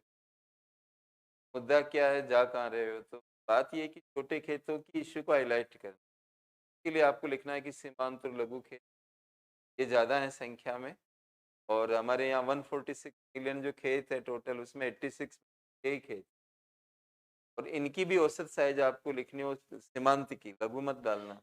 सीमांत की लिखते हो तो 0.38 मैंने लिखा दिया, प्लस जो मतलब 44% पहले था, अब 5 साल की पीरियड में एरिया जो इनके अंदर आता है वो बढ़कर 47 हो गया। इसका मतलब जो खेत बड़े छूट रहे थे वो टूट गए होंगे, तभी तो सीमांत या लघु की गणना में आए होंगे, तभी आपने कहा कि ऐसे जा रहे हैं मतलब बढ़ रहे हैं आगे की। तो एक दिन ऐसा भी आ सकता है कि हमें ये लिखना पड़े क्लास में कि भारत के 100% खेत सीमांत और लघु है, एक तो ये लिखना पड़े, और सारी कृषि भूमि जो है वो इन्हीं के अंदर है सीमांत और लघु। सही, अगर टूटता रहा तो सारे ही खेत ऐसे हो जाएंगे, पूरा एरिया ही सीमांत और लघु खेत बन जाए। तो ये एक फैक्ट था। तो इस तरह से आप ये फैक्ट्स को रिकॉर्ड पर ला सकते जो मैंने आपको, ये कुछ महत्वपूर्ण तथ्य। और कहाँ चल रहे थे हम लोग कि बी चल रहा था ना, ये कंप्लीट हो गया वन। अब आइए आप सी।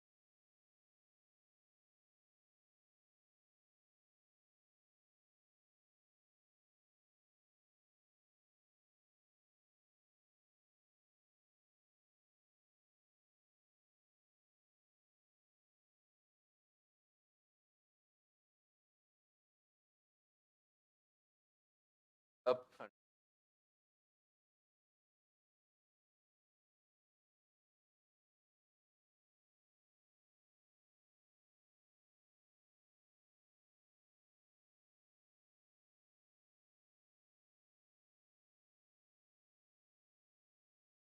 विभाजन और अपखंडन के कारण क्या किन कारणों से हो रहे हैं, आपको ऐसा मालूम चलेगा पढ़ने के में समाज ज्यादा जिम्मेदार न। और एक बार पीटी में सवाल आया कि यहाँ नहीं आया, मतलब यूपीएससी में नहीं आया, झारखंड में आया। क्यों सवाल अच्छा लगा मुझे। निम्न में से कौन सा गैर आर्थिक कारक आर्थिक विकास को प्रभावित, देखिए क्या सवाल था, कौन सा गैर आर्थिक कारक।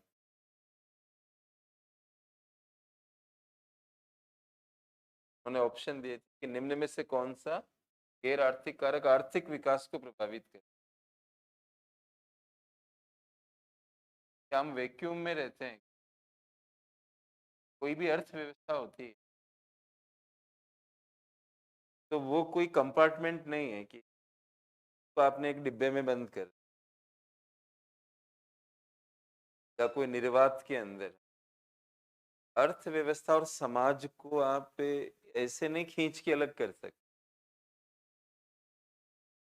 यहाँ भी तो एक समाज बन रहा है, जो भूमि सुधार में पढ़ा रहा हूँ, यहाँ समाज नहीं है। फिर भाई वही बात आ गई, समाज संस्था ये सब क्या है, रिलेशंस है ना यहाँ पे, ये तो एक समाज बना रहा है। समाज और इकोनॉमी में जैसे दूध और पानी सुनने में तो अलग अलग महसूस हो सकते हैं, लेकिन व्यवहार में उनको अलग नहीं कर पाते हो।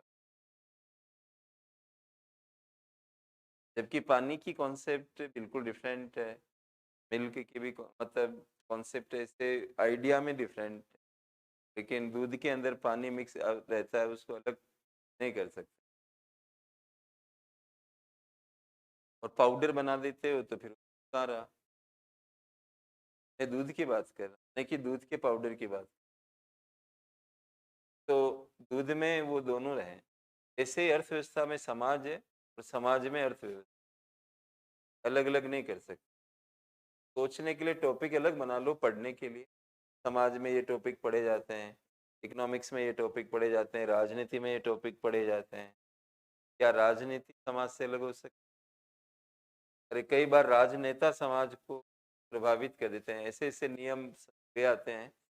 चाइना के अंदर वन चाइल्ड पॉलिसी आई थी, तो कोई पॉलिटिकल सिस्टम नहीं, वन चाइल्ड पॉलिसी, और चाइल्ड किस में आता है, समाज में आता, राइट। तो ये सब आपस में गुथे हुए हैं और एक दूसरे को प्रभावित किए बिना ये रहते नहीं। अब भारत के अंदर कई लोग ये मुहूर्त देखते हैं, मुहूर्त देखते हैं, कोई काम शुरू तो वो मुहूर्त का इंतजार करते हैं।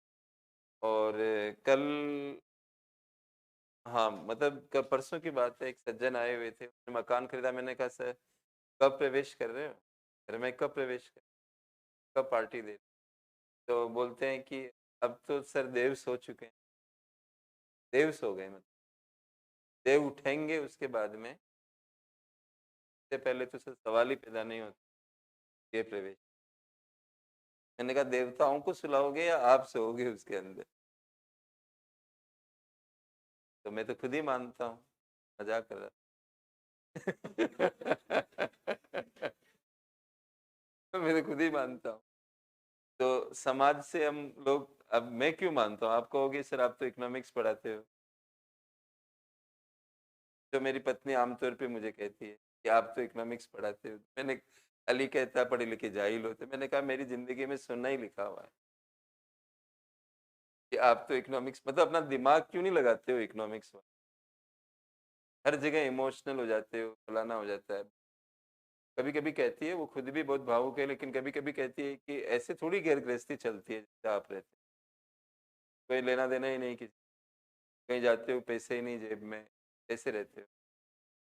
फिर कहते हो तुम्हारे पास है क्या? तो मैं तो सोचती हूँ कि आप चल रहे हो तो मेरे हमें क्या है, और अब दोनों ही ऐसे ही है। कोई प्लानिंग नहीं आगे की। मैंने कहा क्या प्लानिंग है? जो चल रहा है सब बढ़िया है, मैं खुश हूँ, क्या चाहिए? तो ऐसे वो मेरे को डाँटती रहती तो अब का सम्मान है क्या हम, तो ये समाज जो है वो लिखा हुआ रहता है। तो अब वो कह रहे हैं कि अब वो रेंट पे रह रहे हैं वो सर, तो अब उनको दे उठेंगे जब तक, तो रेंट और देना पड़ेगा ना, घर लेते हुए भी दे दे रहे हैं। तो वो इकोनॉमिक्स प्रभावित हो गया है यहाँ पर समाज की वजह से। ये तो इंडिया में ही चलता है ना, दे उठना और सोना, ये उधर इंग्लैंड की साइड में मुझे नहीं लगता है कि होता है ये, और होगा तो उनके अपने नियम होंगे, तो उनके हिसाब से सोच। समाज तो वहाँ भी है, हर जगह समाज है, सबके अपने अपने नियम हैं, चक्कर है। तो उन्होंने पूछा गैर आर्थिक का मतलब सामाजिक चीज किसमें आती है गैर आर्थिक में? उसमें एक ऑप्शन था सामाजिक संस्थाएं, सामाजिक ये आर्थिक विकास है, गैर आर्थिक कारक। और प्रभावित किसको कर रहा है? आर्थिक। और आर्थिक भी समाज को करता है कि आपकी जीएस फर्स्ट के अंदर एक वो है, सब एक टॉपिक दिया हुआ है, उदारीकरण का भारतीय समाज पर प्रभाव। और ये वाला टॉपिक मेरे इसमें भी है जीएस से, लेकिन उसकी विषय वस्तु अलग है, मतलब उदारीकरण का भारतीय अर्थव्यवस्था पर प्रभाव, और उधर क्या है समाज, फिनोमिना एक ही है, और इम्पैक्ट देख रहा है समाज के ऊपर, इम्पैक्ट देख रहा है अर्थव्यवस्था पर। मेरे हिसाब से इनको एक टॉपिक और जोड़ना चाहिए, यस सेकंड क्या, गवर्नेंस पर प्रभाव, उदारीकरण, सरकार पर प्रभाव, सरकार पे भी उसका प्रभाव पड़ा है उदारीकरण। बजट बनाने में एक मेंस में सवाल आया था कि उत्तर उदारीकरण काल में, ध्यान से सुन, उत्तर उदारीकरण काल में, उत्तर उदारीकरण का मतलब पोस्ट रिफॉर्म पे, उदारीकरण के लागू होने के बाद सार्वजनिक खर्च के प्रबंधन में चुनौतियां पैदा हुई है, मतलब सार्वजनिक खर्च का प्रबंधन करना कठिन हो गया। एक सवाल था जीएस, मेरे ही पेपर में था, सार्वजनिक खर्च का प्रबंधन, सार्वजनिक खर्च कौन, सरकारी खर्च, उदारीकरण के काल में, उत्तर उदारीकरण के काल में सार्वजनिक खर्च के प्रबंधन में चुनौती पैदा हुई है। चलो इसकी कनेक्टिविटी आपको पता नहीं लग पा रही होगी, लेकिन उदारीकरण क्या है, अर्थव्यवस्था, अर्थव्यवस्था में ही बात करते हो ना उदारीकरण की, और सार्वजनिक खर्च के दायरे में आता है सरकार के। तो इकोनॉमिक्स यहाँ है और सरकार यहाँ है, कनेक्शन आपको ढूंढना है। मैं तो बताऊंगा, अभी भी बता दूंगा, बाकी मैं आगे भी फिर बातचीत। मुद्दा सिर्फ ये है कि सरकार अगर खर्चा ध्यान से नहीं करेगी, ध्यान से नहीं करेगी, घाटा बढ़ जाएगा। चाइना का घाटा 600% बढ़ गया है, कल का अखबार पढ़ी, कल का या परसों का बिजनेस स्टैंडर्ड, चाइना का घाटा 600%। क्यों बढ़ा? लॉकडाउन, लॉकडाउन से घाटे का क्या कनेक्शन है? तो ये प्रोडक्शन कम हो जाता है, कंपनियां काम नहीं करती, तो टैक्स कैसे देगी? मैंने कोरोना पीरियड में मेरी इनकम ड्रेस्टिक रूप से नहीं, तो मैंने इनकम टैक्स कम जमा कराया। जब मैंने कमाया ही नहीं तो मैं उनको इनकम टैक्स किसका दूंगा? इतना कमाया उसी का दूंगा। दृष्टि से मेरे को एक मंथली पेमेंट आ रहा था, वो भी उन्होंने कम कर दिया था बहुत। उन्होंने पूछा था मेरे से कि सर आप आपको तो पता ही है कि कोरोना वगैरह। मैंने कहा हाँ मुझे पता है, आप बताओ करना क्या है, मतलब क्या कहना चाह रहे हो? कि जैसा आप कहें कि अभी मतलब हम उतना नहीं पे कर पाए। तो मैंने उनको कहा कि सर क्या बात है, ना तो मैं समझता हूँ, आप बिल्कुल ना दें मेरे को, और मैं कहता हूँ, आप बिल्कुल ही ना भेजें। कॉन्ट्रैक्ट बना हुआ रहता है ना हम लोगों का, तो कॉन्ट्रैक्ट का वायलेशन होता है अगर नहीं देते हैं। लेकिन मैंने कहा उनको कि आप मेरे को मत दो, मैं तो ये कह रहा हूँ, क्योंकि मेरे पास इतनी बचत है कि मैं अपने परिवार का गुजारा कर सकता। आप टेंशन। वो कह रहे कि मैं कितना भेजूं कि आपका खर्च निकल जाए, उन्होंने। तो मैंने कहा सर बिल्कुल मत भेजो, मेरा खर्च चल रहा है। तो अब जो फ्लो इनकम का था वो खत्म हो गया। तो मैं टैक्स कम जमा कराया, क्योंकि मैं इनकम टैक्स में उनको क्या बताऊं, इनकम टैक्स वालों को ना, मेरे को कम मिला, कम जमा करा दिया। अब वापस रूटीन हो गया तो मैं ज्यादा जमा कराऊंगा। लॉकडाउन से क्या होता है, मेरा अपना एग्जांपल आपको इसलिए दिया ताकि आपकी समझ बढ़े। लॉकडाउन वगैरह प्रोडक्शन कम हो जाता है तो टैक्स कम, सरकार की कलेक्शन कम हुई, ऊपर से सरकार को खर्चा ज्यादा करना पड़ जाता है, वैक्सीनेशन इधर उधर सब्सिडी। तो उसमें चाइना का घाटा बढ़ गया 600%। चाइना को दिक्कत हो रही है।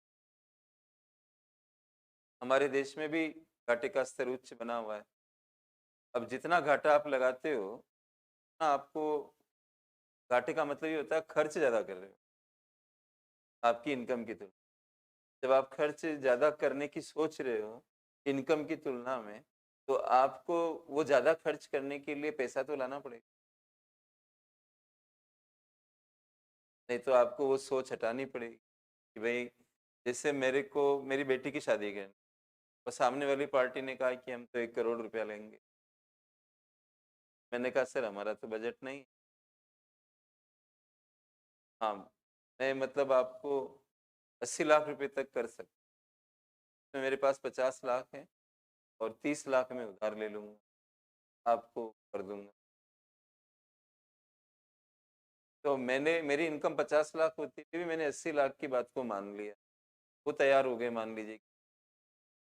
तो मेरे को 30 लाख का इंतजाम करना पड़ेगा। खर्च ज्यादा कर रहा हूं मैं, इनकम कम है, मैं ले आऊंगा। और वो पार्टी मतलब, या मैं साफ ही मना कर दूं कि हमारा तो 50 लाख तक का ही है और हम नहीं, मत पे नहीं हो, चली जाएगी वो पार्टी, चली। मतलब आपको ये देखना पड़ेगा कि आप अपनी इनकम कितनी और कितना उधार ला सकते, वहां तक आप खर्च कर सकते। हमारी सरकार, इंडिया में हमेशा से खर्च ज्यादा रखे जाते हैं, क्योंकि विकास के लिए खर्च ज्यादा रखना जरूरी है। अब जैसे आप ही की क्लास में कुछ बच्चे होंगे जिनके माता पिता की इनकम इतनी, भी पढ़ा रहे हैं आपको, अपना बजट ज्यादा ही बना रहे हैं, इनकम की तुलना में खर्च ज्यादा कर रहे हैं, घाटा लगा रहे हैं ना एक तरह से। बजट की भाषा का इस्तेमाल करो तो घाटे का बजट बना रहे हैं। लेकिन आप अपने पापा से पूछो कि पापा आप घाटे का बजट क्यों बना रहे हो, तो उनका एक ही उत्तर होगा, बेटा ये तो घाटे आते जाते रहते हैं, और आगे तुम्हारी जॉब भी तो लगेगी, हम दे देंगे, तुम चुका देना। वैसे मैं जिंदा हूँ जब तक तो तुम्हें नहीं आँच आने दूंगा। बाकी मैंने तो तुम्हें कहा नहीं, तुमने सवाल पूछा है कि घाटा क्यों लगा, सब मैनेज हो जाएगा, तुम पढ़ाई करो, क्योंकि मुझे घर के विकास को दे। जहाँ विकास प्रायोरिटी हो जाता है, वहाँ आप इनकम के हिसाब से खर्च नहीं करते, खर्च का नियोजन पहले करते हो, फिर देखते हो कि इनकम कितनी है, फिर बाकी का बचा हुआ हम कहाँ से करें। यही सरकार का काम करने का तरीका है। लेकिन सरकार जब उधार लेगी, मतलब हम ही लोगों से लेती है, सीधा नहीं मांगती है। लेकिन हम जो बैंकों में पैसा जमा कराते हैं, और बहुत सारे रूट हैं जिनसे उनको पास पैसा, तो वो पैसा गवर्नमेंट के पास जाने से प्राइवेट लोगों को प्रॉब्लम होती है, बड़े बड़े उद्योगों को पैसा चाहिए, उसकी कमी आ जाती है। इसलिए यूपीएससी ने सवाल किया कि उदारीकरण में सरकारी खर्च का प्रबंधन क्यों चुनौतीपूर्ण हो गया। ये चुनौती कहाँ से आ रही है कि हमारी सरकार चाहती है कि प्राइवेट लोगों को पैसा मिले, और प्राइवेट लोगों को पैसा मिलने के लिए उनको घाटा कम करना पड़ेगा। और घाटा कम करने का एक तरीका ये भी हो सकता है कि आप प्रबंधन अच्छा करो खर्च का। मतलब ऐसा नहीं हो कि बेकार खर्चे कर रहे हो। इसलिए यूपीएससी ने ये सवाल बनाया, बाकी तो मैं गवर्नमेंट बजटिंग पढ़ाऊँगा तब आपको इसके बारे में बताऊँ। बाकी इस पर मैंने आपको ये कहा कि इसके कारण जो हम लिखेंगे, मैं सामाजिक ज़्यादा लिखेंगे। तो उससे ये आपको पता लग जाएगा कि समाज भी क्या करता है, इकोनॉमिक्स के ऊपर असर डालता है। तो पहला कारण लिखिए,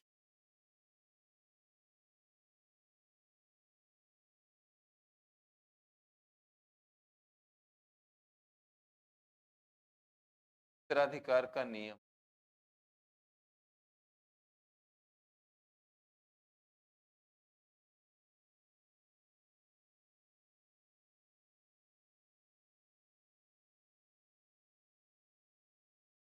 उत्तराधिकार का नियम, ये हमारे समाज का नियम है ना कि पिता की संपत्ति अब उनके बच्चों के नाम जाती है। अब जितने बच्चे होंगे उसके हिसाब से खेत के टुकड़े होंगे। अगर ये नियम ना हो, खेत के विभाजन नहीं होंगे। दूसरा लिखिए,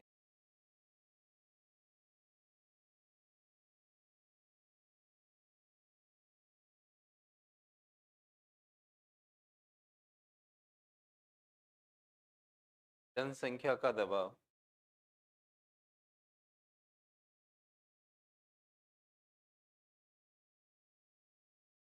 संख्या का दबाव के कारण भी खेत के टुकड़े हो रहे हैं। मान लीजिए उत्तराधिकार का नियम है, लेकिन ये दबाव नहीं है, तो खेत के टुकड़े नहीं होंगे। एक माता पिता की एक ही बच्चा हो, फिर उस बच्चे की भी शादी हो गई और उनकी के भी एक ही बच्चा हुआ, फिर वो एक बच्चे की शादी हो कि उसके भी एक हुआ, तो उत्तराधिकार का नियम तो चल रहा है, लेकिन खेत के विभाजन नहीं हो रहे। आप अगर मेरा ही एग्जाम्पल उठा लें, मैं मेरे फादर की एक ही लड़का हूँ और आप कहेंगे कि सर बहन नहीं है क्या आपके, या इस तरह। तो हमारे समाज में क्या होता है कि बहनें अपने अधिकार को छोड़ देती, सिस्टम बना हुआ है कि दे देती। तो ऐसा नहीं कि मतलब मेरी सोच ऐसी है, वो ऐसा चला हुआ आ रहा है। और मैं अपनी डॉटर के लिए तो अपनी वाइफ को अभी से कहता हूँ कि दोनों बच्चे मेरे बराबर रहेंगे, जो भी है वो दोनों की, लड़, लड़का हो लड़की हो, मतलब बराबर उनको मेरी प्रॉपर्टी मिले। मैं अभी से उनके दिमाग में डाले जा रहा हूँ, ये होगा। तो थोड़ा बहुत कभी कभी विरोध आ जाता है, मेरी पत्नी कह देती है कि ऐसे थोड़ी होता है, वैसे। मैंने कहा ऐसे कैसे नहीं होता है, तो बराबर है ना दोनों। क्या आप नहीं जानते फिर आगे भविष्य में ये हो जाएगा वो हो जाएगा, पता नहीं कहाँ शादी होगी, लालच में आके। तो आप अभी से ये बातें मत, जब टाइम आएगा तब देखें, जब मेरे को संतोष हो जाएगा कि इसकी शादी जहाँ भी हुई वो आदमी अच्छा है, के बाद ये बातें कर, पहले नहीं। मान लो इसने बता दिया मेरे फादर ऐसा सोच, प्रॉपर्टी के लालच में कुछ चक्कर पड़ गया तो दिक्कत हुई वो ऐसे करते हैं। तो हमारा इस पॉइंट पे कभी कभी विवाद होता है कि ऐसे तुम कैसे कह रहे हो, मतलब मेरे लिए तो मेरे को लगा कि हाँ ये कह तो सही रही है, जो पॉइंट बता रही है उससे मैं क्लियर हो गया कि सही है। बाकी इन जनरल क्या होता है, जो अधिकार छोड़ देती है। तो अब मेरे फादर अकेले थे, मेरे दादा भी एक ही थे, मेरे फादर भी एक ही थे, मैं भी एक हूँ, मेरे भी एक ही है। अगर वो खेतों के हिसाब से पुरानी परंपरा से चलोगे तो ये टुकड़े नहीं होंगे खेत। अभी मेरे गांव में कोई खेत का विभाजन नहीं हुआ, ऐसे ही चले हुए आ रहे हैं, वन वन होने की। उत्तराधिकार का नियम है, लेकिन फिर भी खेत का विभाजन नहीं हुआ। इसका मतलब दोनों होना जरूर। अच्छा, कई बार जनसंख्या का दबाव है लेकिन ये नियम ना हो, मतलब प्रॉपर्टी इनहेरिट होती नहीं हो, मतलब उत्तराधिकारी उसका कोई शुरू वाले लोगों के नाम प्रॉपर्टी चल रही है, कि आपको कल्टीवेशन राइट्स मिलेंगे, बाकी उत्तराधिकार नहीं होगा, खेत के टुकड़े नहीं होंगे। दोनों चाहिए, तब ये भी होना चाहिए। और क्या लिखे,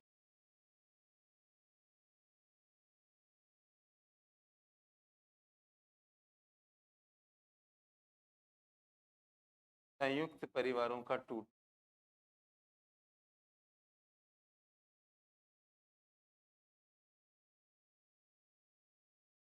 या पतन भी लिख सकते हैं, संयुक्त परिवारों ना की जगह,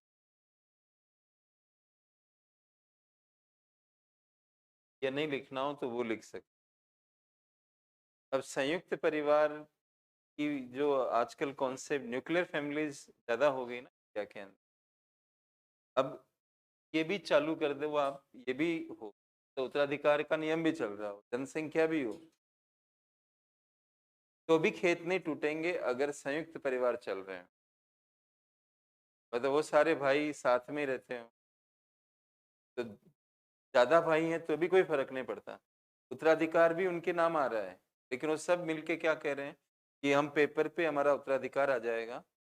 आजकल नियम है, मतलब जैसे पिताजी माताजी एक्सपायर हुए, आप एक एप्लीकेशन दोगे, पटवारी तहसीलदार वगैरह जो है वो आपके नामांतरण, मतलब उसको खोल देंगे, जितने बच्चे उनके नाम खुलेगा समय। अब आपको खेत पे जाके टुकड़े करने नहीं करने आपकी चॉइस, उनके नाम आ जाते हैं उसमें। तो संयुक्त परिवार साथ में रह रहे हैं तो चलो नाम आ गया होगा, लेकिन वो खेत को टुकड़े नहीं करेंगे। लेकिन संयुक्त परिवार जो भारत में टूट रहे हैं उसकी वजह से हर आदमी कहता है हमारा तो, मेरे को तो वहां दिल्ली में मकान लेना है, तो आप तो मेरा खेत का वो कर दो। और माता पिता खुद भी आगे होके सोचते हैं हम जिंदा हैं तो कर देते हैं, नहीं तो बाद में झगड़ा होगा इनके बीच, अभी तो साथ में चल रहे हैं। और वो माता पिता ये भी कहते हैं कि भाई हम जिंदा जब तक अलग नहीं करेंगे, साथ में रहना पड़ेगा। लेकिन जब वो लास्ट में उनको विश्वास टूट जाता है कि अब हम कभी भी प्रॉब्लम हो सकती है, डेथ हो सकती है, तब वो फिर कहते हैं कि भाई सब अपना अपना ही कर दे रहा हूँ। तो ये संयुक्त परिवारों की पतन भी खेतों के टुकड़े कर रही है। और चौथा लिखिए, किसानों की ऋणग्रस्तता।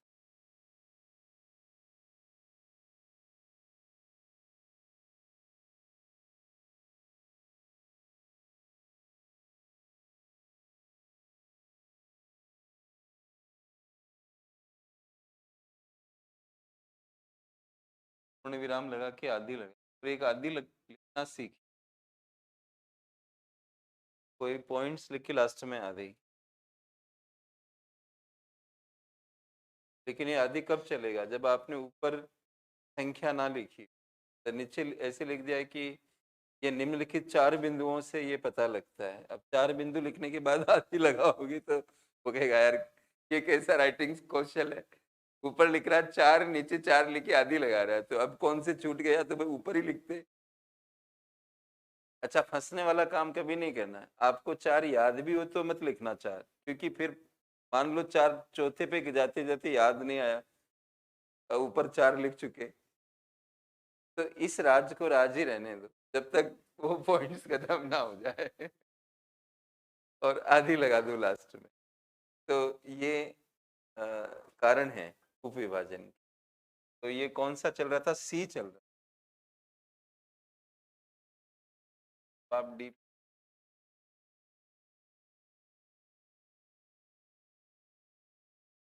आप ही लिख, विभाजन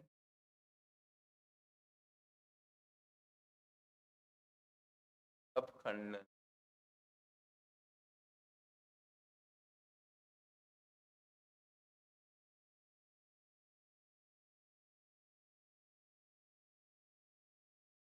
प्रभाव,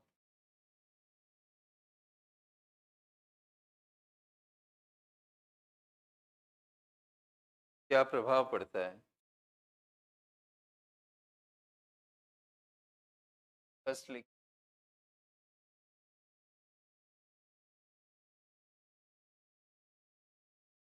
लागतें,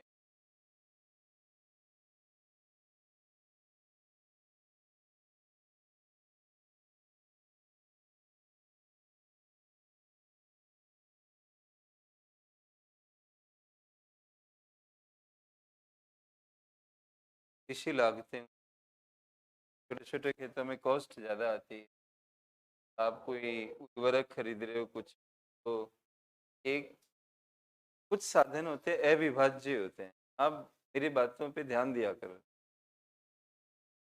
मेरे लिए नहीं, अपने लिए।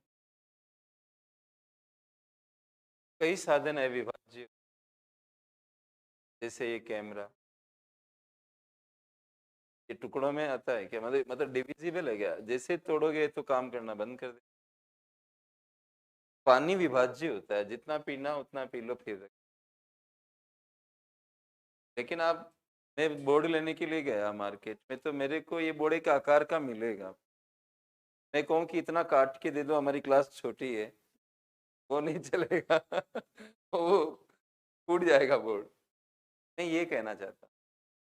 अब मैं, आप कहते हो कि मेरे को एक वो जूस पीना, तो एक दुकान पे गए कि भाई मेरे को जूसर चाहिए, तो उसने दिखाए जूसर, तो बोले सबसे छोटा वाला दे आप।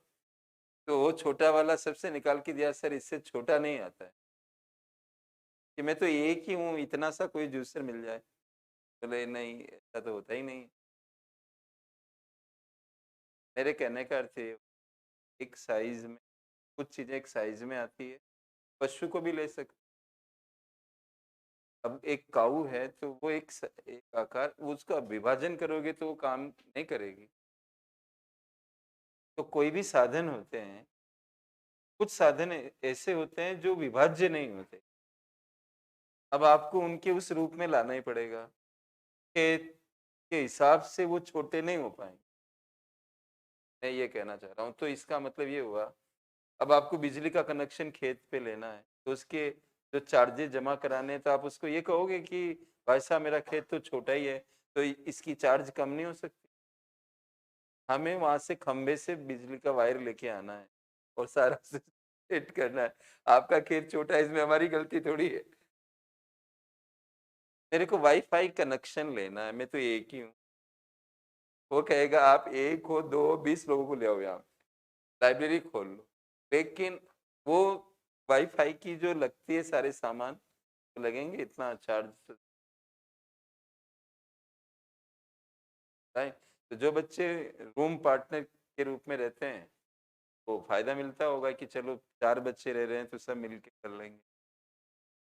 लेकिन एक बच्चा वाईफाई लेता है तो उसको ज़्यादा महंगा पड़ेगा, नो डाउट। वो एक अलग बात है कि वो इस चीज़ को माइंड करता है कि नहीं करता, वो एक अलग बात।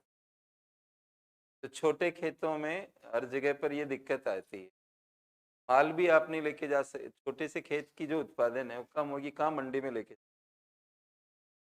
तो छोटे खेतों में क्या होता है, कृषि लागतें, क्या लिखिए,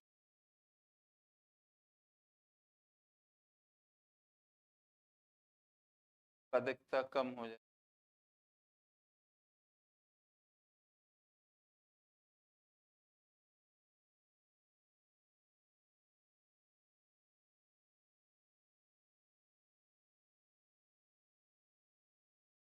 क्या लिखिए,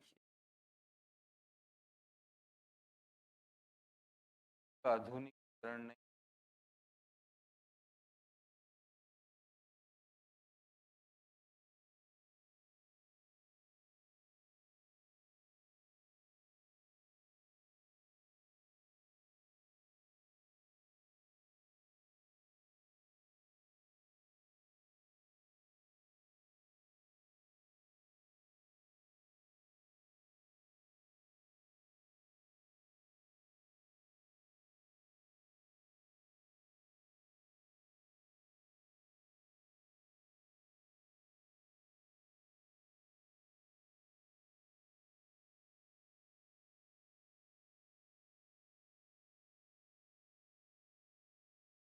प्रबंधन में कठिनाई होती।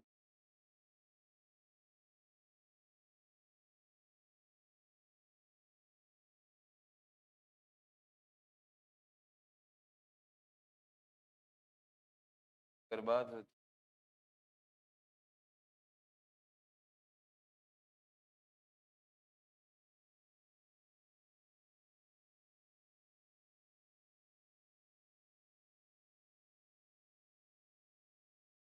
समझा दूंगा मैं आपका संबंध, बात बढ़।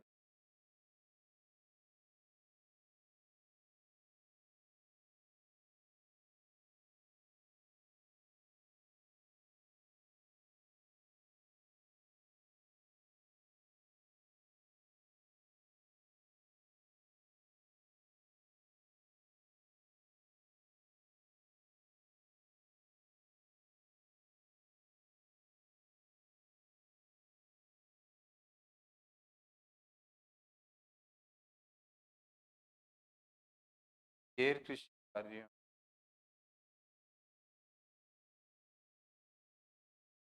के लिए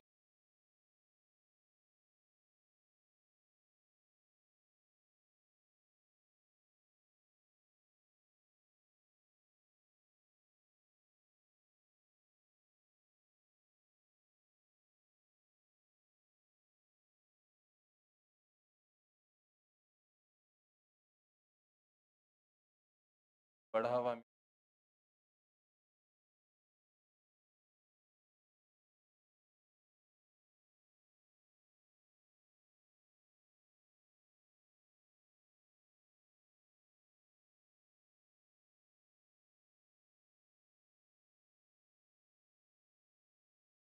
बेरोजगार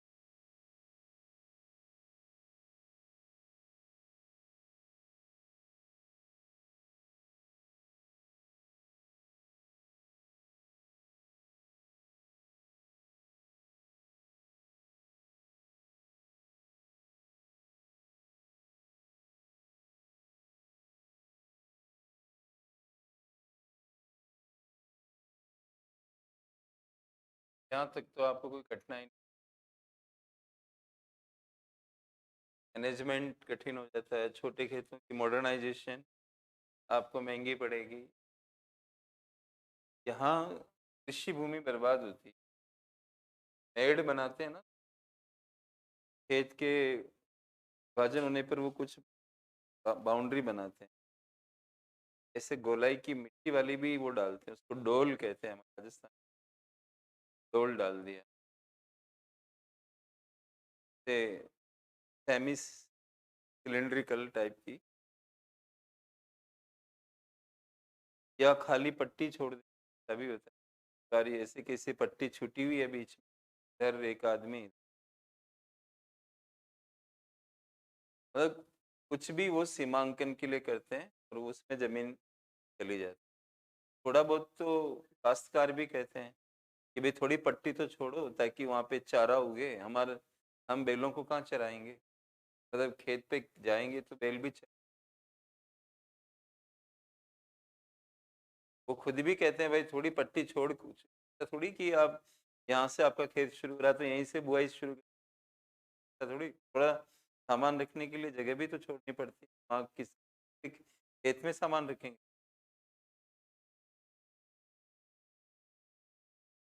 घर भी बनाते हैं तो एक थोड़ा सा आपके घर के आगे जगह छोड़ के ही तो घर बनाते हो आप, क्यों ही सीधा घर खड़ा करें।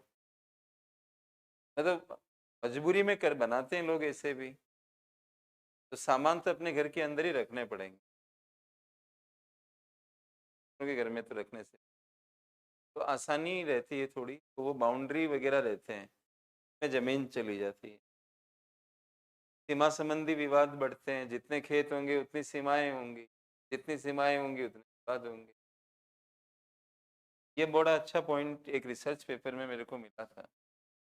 गैर कृषि कार्यों के लिए कृषि भूमि के प्रयोग को बढ़ावा मिलता है। गैर कृषि, अब जब खेत बहुत छोटा हो जाता है तो लोग खेती छोड़ ही देते हैं, फिर उस करते ही नहीं। फिर वो क्या करते हैं, उस खेत का जो छोटी जगह रह गई तो उसमें ईंधन रख देंगे, मतलब लकड़ी सूखी वो डाल देंगे, या उपले रख देंगे, मतलब बाड़ा जैसा बना देंगे, या पशु बांधेंगे उसके अंदर, गाय वगैरह, भेड़ बकरी है तो वो घुसा देंगे, बंधे रहेंगे। तो ऐसे थोड़ी हमारे भारत में कृषि भूमि का प्रयोग कृषि के लिए होना चाहिए ना, न कि पशु बांधने के लिए या ईंधन रखने के लिए। ये कब होता है, जब खेत जरूरत से ज्यादा छोटा हो जाता है, तब उनका इंटरेस्ट खत्म हो जाता है, फिर वो इसमें गैर कृषि कार्यों में यूज करने लगते हैं। ये गलत है, मतलब प्रॉब्लम है। छिपी बेरोजगारी पढ़ाऊंगा आपको अलग से, यहाँ ज़्यादा कुछ लिखने की आवश्यकता नहीं है। कई बार क्या होता है कि लोग ऐसा लगते हैं कि काम कर रहे हैं, कोई भी व्यक्ति आपको ये दिखे कि वो काम कर रहा है तो आप उसको क्या समझोगे, रोजगार है, रोजगार प्राप्त किए हुए हैं। लेकिन ये भी तो हो सकता है कि इस आदमी की जरूरत ना हो वहाँ पर, लेकिन मजबूरी से वो वहाँ पर दिख रहा है। भारत में कई खेत ऐसे हैं जहाँ पर उतने लोगों की आवश्यकता नहीं है, परिवार बड़ा है, खेत छोटे हो गए हैं। तो हो सकता है 2-4 लोग उसमें ऐसे हों जिन जो मतलब दूसरी जगह भी जा सकते हैं, लेकिन विकल्प नहीं होने की वजह से वो लोग वहीं पर हैं। तो खेत जितना छोटा होता जाएगा, उतने ही लोगों की आवश्यकता कम होती जाएगी और उतना ही छिपे बेरोज़गारों की प्रॉब्लम आ जाएगी। क्योंकि उनकी ज़रूरत नहीं है, लेकिन उनके पास विकल्प नहीं है, इसलिए वो वहाँ पर दिख रहे हैं। तो हमें ऐसा लग रहा है कि वो बेरोज़गार नहीं है, तो बेरोज़गारी छिप गई है, इसलिए ऐसा नाम है ये, छिपी बेरोज़गारी। बाकी जब मैं पढ़ाऊँगा आपको ये चैप्टर, तो डायग्राम वगैरह सब बना के बताऊँगा। देखो, अगर आप इलाहाबाद जा रहे हो, तो बीच में फतेहपुर भी आता है या कानपुर भी आता है। अब आप बीच में कानपुर उतर गए, जाना तो इलाहाबाद था, और जबकि जाने वाले यात्री को ये पता है कि वो 1 महीने की पीरियड में कानपुर भी जाएगा। फिर उसे इलाहाबाद जाने के क्रम में कानपुर उतरने की क्या आवश्यकता थी? यही मेरा तरीका है कि मुझे पता है कि कानपुर आएगा, तो मैं फिर बीच, तो इसकी चैप्टर आगे है, तो विस्तार यहाँ नहीं पकड़ेंगे। थोड़ा समझा दिया था कि आपको ये लगे कि ये जो टॉपिक चल रहा है वहाँ मेरे को हल्की बात मालूम होनी। खेत जितने छोटे होते जाएंगे, उतना ही लोग अप्रासंगिक हो, अगर उनको विकल्प नहीं मिला तो खेत पर ही रहेंगे, और आपको ये एहसास होगा कि बेरोजगार नहीं है, जबकि वो बेरोजगार ही हैं, लेकिन कोई काम नहीं है तो वहाँ है। और ये समस्या ज़्यादा ज़्यादा होती जाएगी, खेत जितना छोटा होता जाएगा। ये समस्याएं छोटे खेतों के कारण उत्पन्न ही था। अब ई पे आइए समाधान।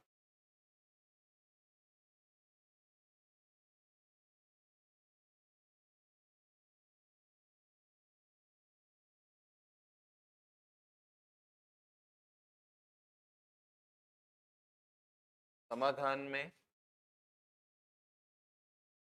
चकबंद डायग्राम के अंदर हुआ था, ध्यान रखिए। कंस-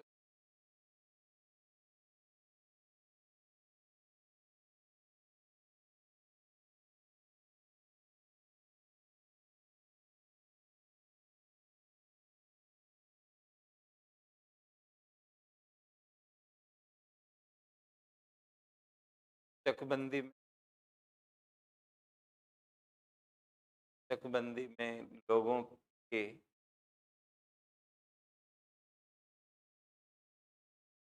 स्वामित्व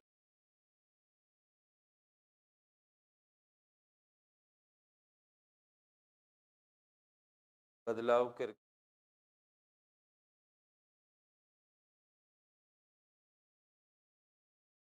लाइन कर लो आप, स्वामित्व में बदलाव कर छोटे खेतों छोटे खेतों बड़े खेतों में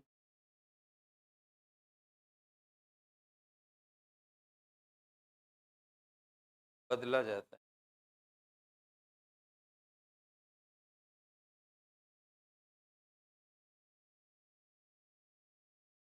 मतलब स्वामी बदलेगा इसके, देखते हैं पैराग्राफ चेंज।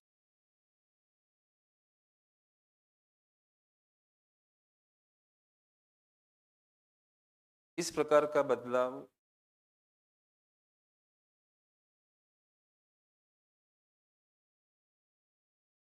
करने का कोई भी मानक हो सकता, कोई भी मानक हो सकता है।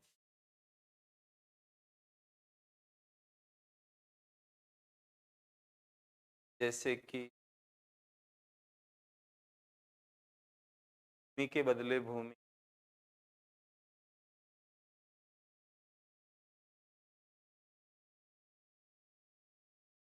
कोमा लगाइए, भूमि के बदले मूल्य, भूमि के बदले मूल्य आदि।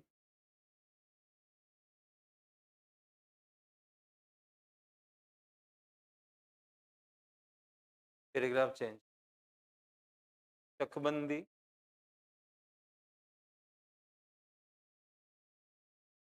साम्यवादी राष्ट्रों में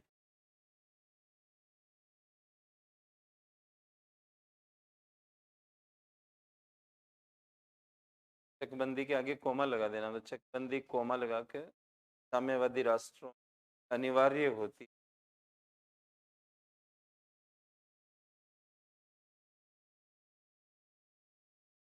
अनिवार्य होती प्रजातांत्रिक राष्ट्रों में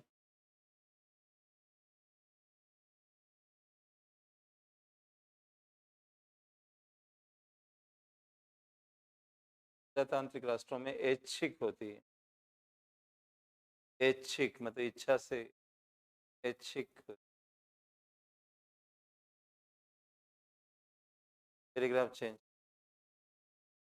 भारत में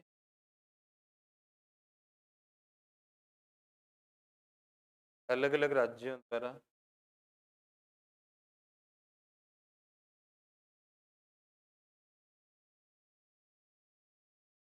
चकबंदी की दिशा में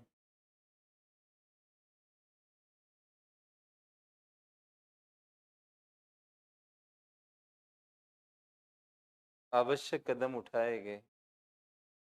आवश्यक कदम उठाए गए, लेकिन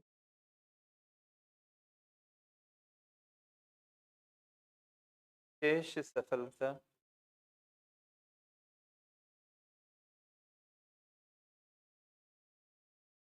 उत्तर प्रदेश, पंजाब और हरियाणा को प्राप्त हुई।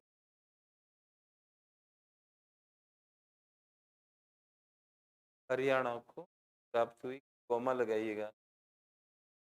हरियाणा को प्राप्त हुई, कोमा लिखिए यहाँ पर।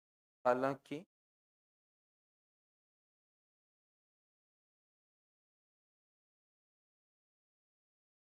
हालांकि इन राज्यों में भी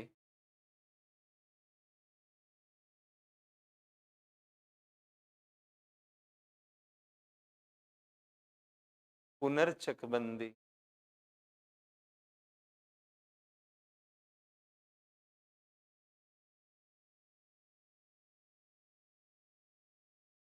पुनर्चकबंदी की आवश्यकता महसूस की जा रही है।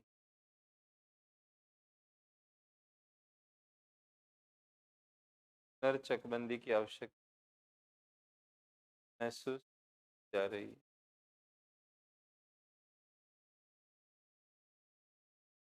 एक प्रकार से चकबंदी की कमी को भी दिखाता है। मतलब आपको कल भी कहा कि जो व्यवस्था में चेंज नहीं होगा तो दिक्कत कई सारी जगह आती है। अब जो हमारे यहाँ जनसंख्या का दबाव है या भी कारक मैंने आपको बताए, समाज को तो आप रातों रात बदल नहीं सकते। और सामाजिक कारण जहाँ पे ज़्यादा हो जाते हैं वहाँ तो बड़ा मुश्किल, ये बदल नहीं पाती इकोनॉमी। तकनीकी बदल सकते हो ना, मतलब मैं एक कैमरा बदल सकता, मैं समाज को थोड़ी बदल सकता। मेरे फादर जब तो फील हो रहा था कि अब मैं नहीं रहूँगा, तो मेरे को बोले कि तुम्हें ध्यान रखना कि तय बाद की गांव में तुम्हें करना है, 12वां तरह की मतलब करनी है। तो मैं रोया उनकी बात पे। जब उन्होंने ऐसा बोला तो मेरी दिक्कत हुई, मतलब इस चीज़ को लेकर कि ये ऐसी क्यों कह रहे हैं। फिर मैंने किया, मतलब फादर तो यहीं एक्सपायर हुए में। तो कई लोग कहते हैं आप तो पढ़े लिखे, आप दिल्ली में रहते, ना करने की क्या जरूरत। तो हमें सबको ये तो बताने जाने से रहा, कहीं नहीं मेरे फादर मेरे को क्या कर रहा। समाज समाज की बात को समझा ना मैंने कि मेरा तो गांव से क्या है, मतलब मेरे गांव में कोई है ही नहीं, यहीं रहता हूँ फादर में। मैं ये भी सोच सकता था कि फादर के बाद गांव से मेरे को क्या लेना देना। मैं नहीं भी चाहता तो नहीं भी करता, लेकिन समाज नहीं बदल सकता है। और ऐसी अवस्था में मैं अपने पिताजी को समझाऊँ कि बाबूजी ये सब तो बेकार की चीज़ें हैं, इससे अच्छा तो मैं किसी ट्रस्ट में दान दे दूँगा। इसी प्रगतिवादी बातें मैं उनको समझाऊँ, तो वो तो समझेंगे नहीं इस बात को, और उनको अंदर से तकलीफ,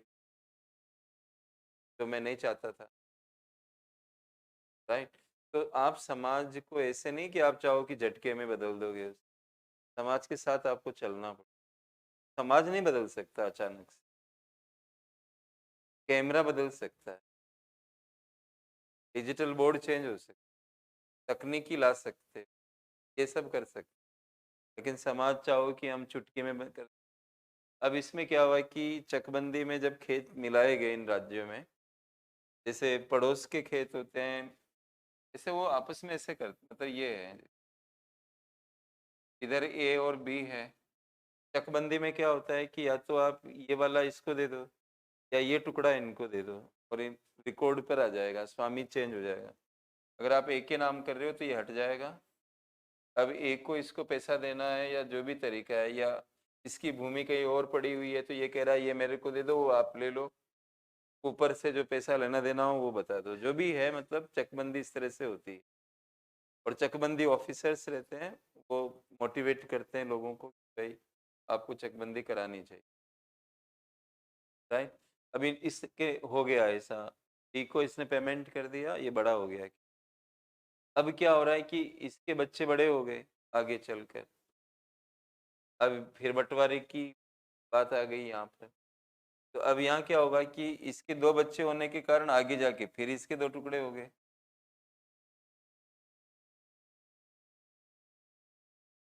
और ये तो चला गया, और इसके 2 बच्चे हैं एक्स और वाई, फिर 2 टुकड़े। तो अब इन स्टेट्स में भी यह हालत हो गई कि एक बार चकबंदी होने के बाद फिर वापस जनसंख्या का दबाव बना रहा, फिर छोटे हो गए, तो फिर पुनर्चकबंदी करो। इसका मतलब चकबंदी तब तक एक दीर्घ काल में कामयाब नहीं हो सकती जब तक कि हम वो फोर्सेस पे काम ना करें जिसकी खेत छोटे हो रहे हैं। और वो फोर्सेस तो सोशल फोर्सेस, चकबंदी तो बहुत बढ़िया विकल्प ये नजर नहीं आता है। पैराग्राफ चेंज कर के कुछ अनुसंधानों से ये पता लगता है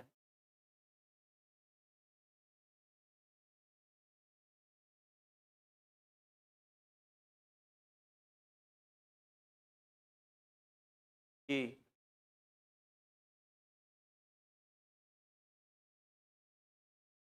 उत्तर प्रदेश आदि राज्यों में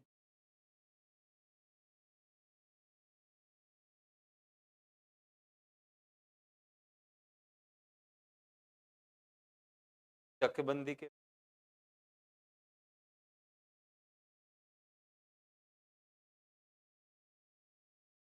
कृषि का आधुनिकीकरण करने की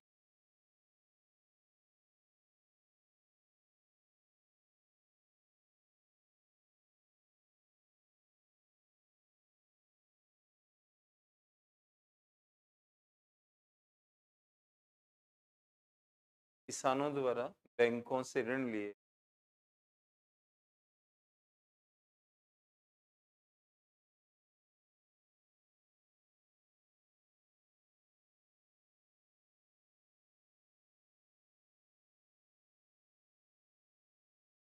अतः ये कहा जा सकता है कि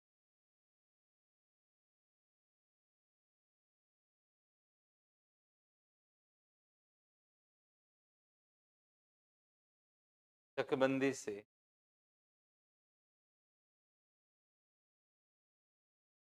संबंधित किसानों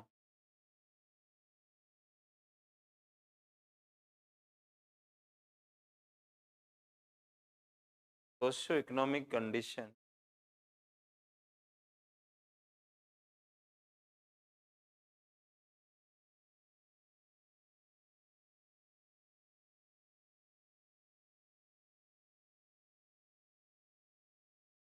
सामाजिक आर्थिक सोशियो इकोनॉमिक कंडीशन में सुधार हुआ।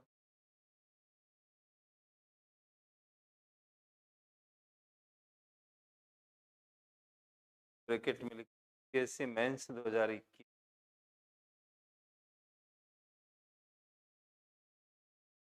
UPSC mains 2000। तो मैंने आपको कहा कि एक सवाल है, जगह जगह से थोड़ा वो करना पड़ेगा।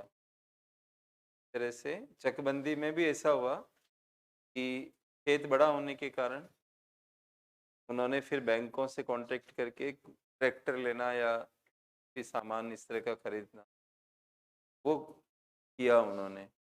तो वो इस चीज़ की तरफ इशारा कर रही है कि ऐसा आधुनिकीकरण होने से संबंधित लोगों के सोशो इकोनॉमिक परिवर्तन आया। आपके जो आंसर्स है वो मैं मंडे को दूँ, सोमवार को मिलते हैं हम लोग। थोड़ा इस चैप्टर में मैं स्लो रहा, मतलब उसका कारण ये है कि आपको थोड़ा साथ में लेना ज़्यादा ज़रूरी, बजाय कि तेज़ी से हम आगे बढ़ जाएं। धीरे धीरे जैसे स्पीड बढ़ती चली जाए। ठीक है, 8 से 10 का टाइम हम रखेंगे, ज़्यादा बियॉन्ड नहीं जाएंगे। किसी किसी के क्लास रहते हैं, यहाँ से भाग के उधर जाए। और 8 बजे स्ट्रेट फॉरवर्ड आप आ जाओ, मैं 8 बजे आपको मिलूँ। Thank you.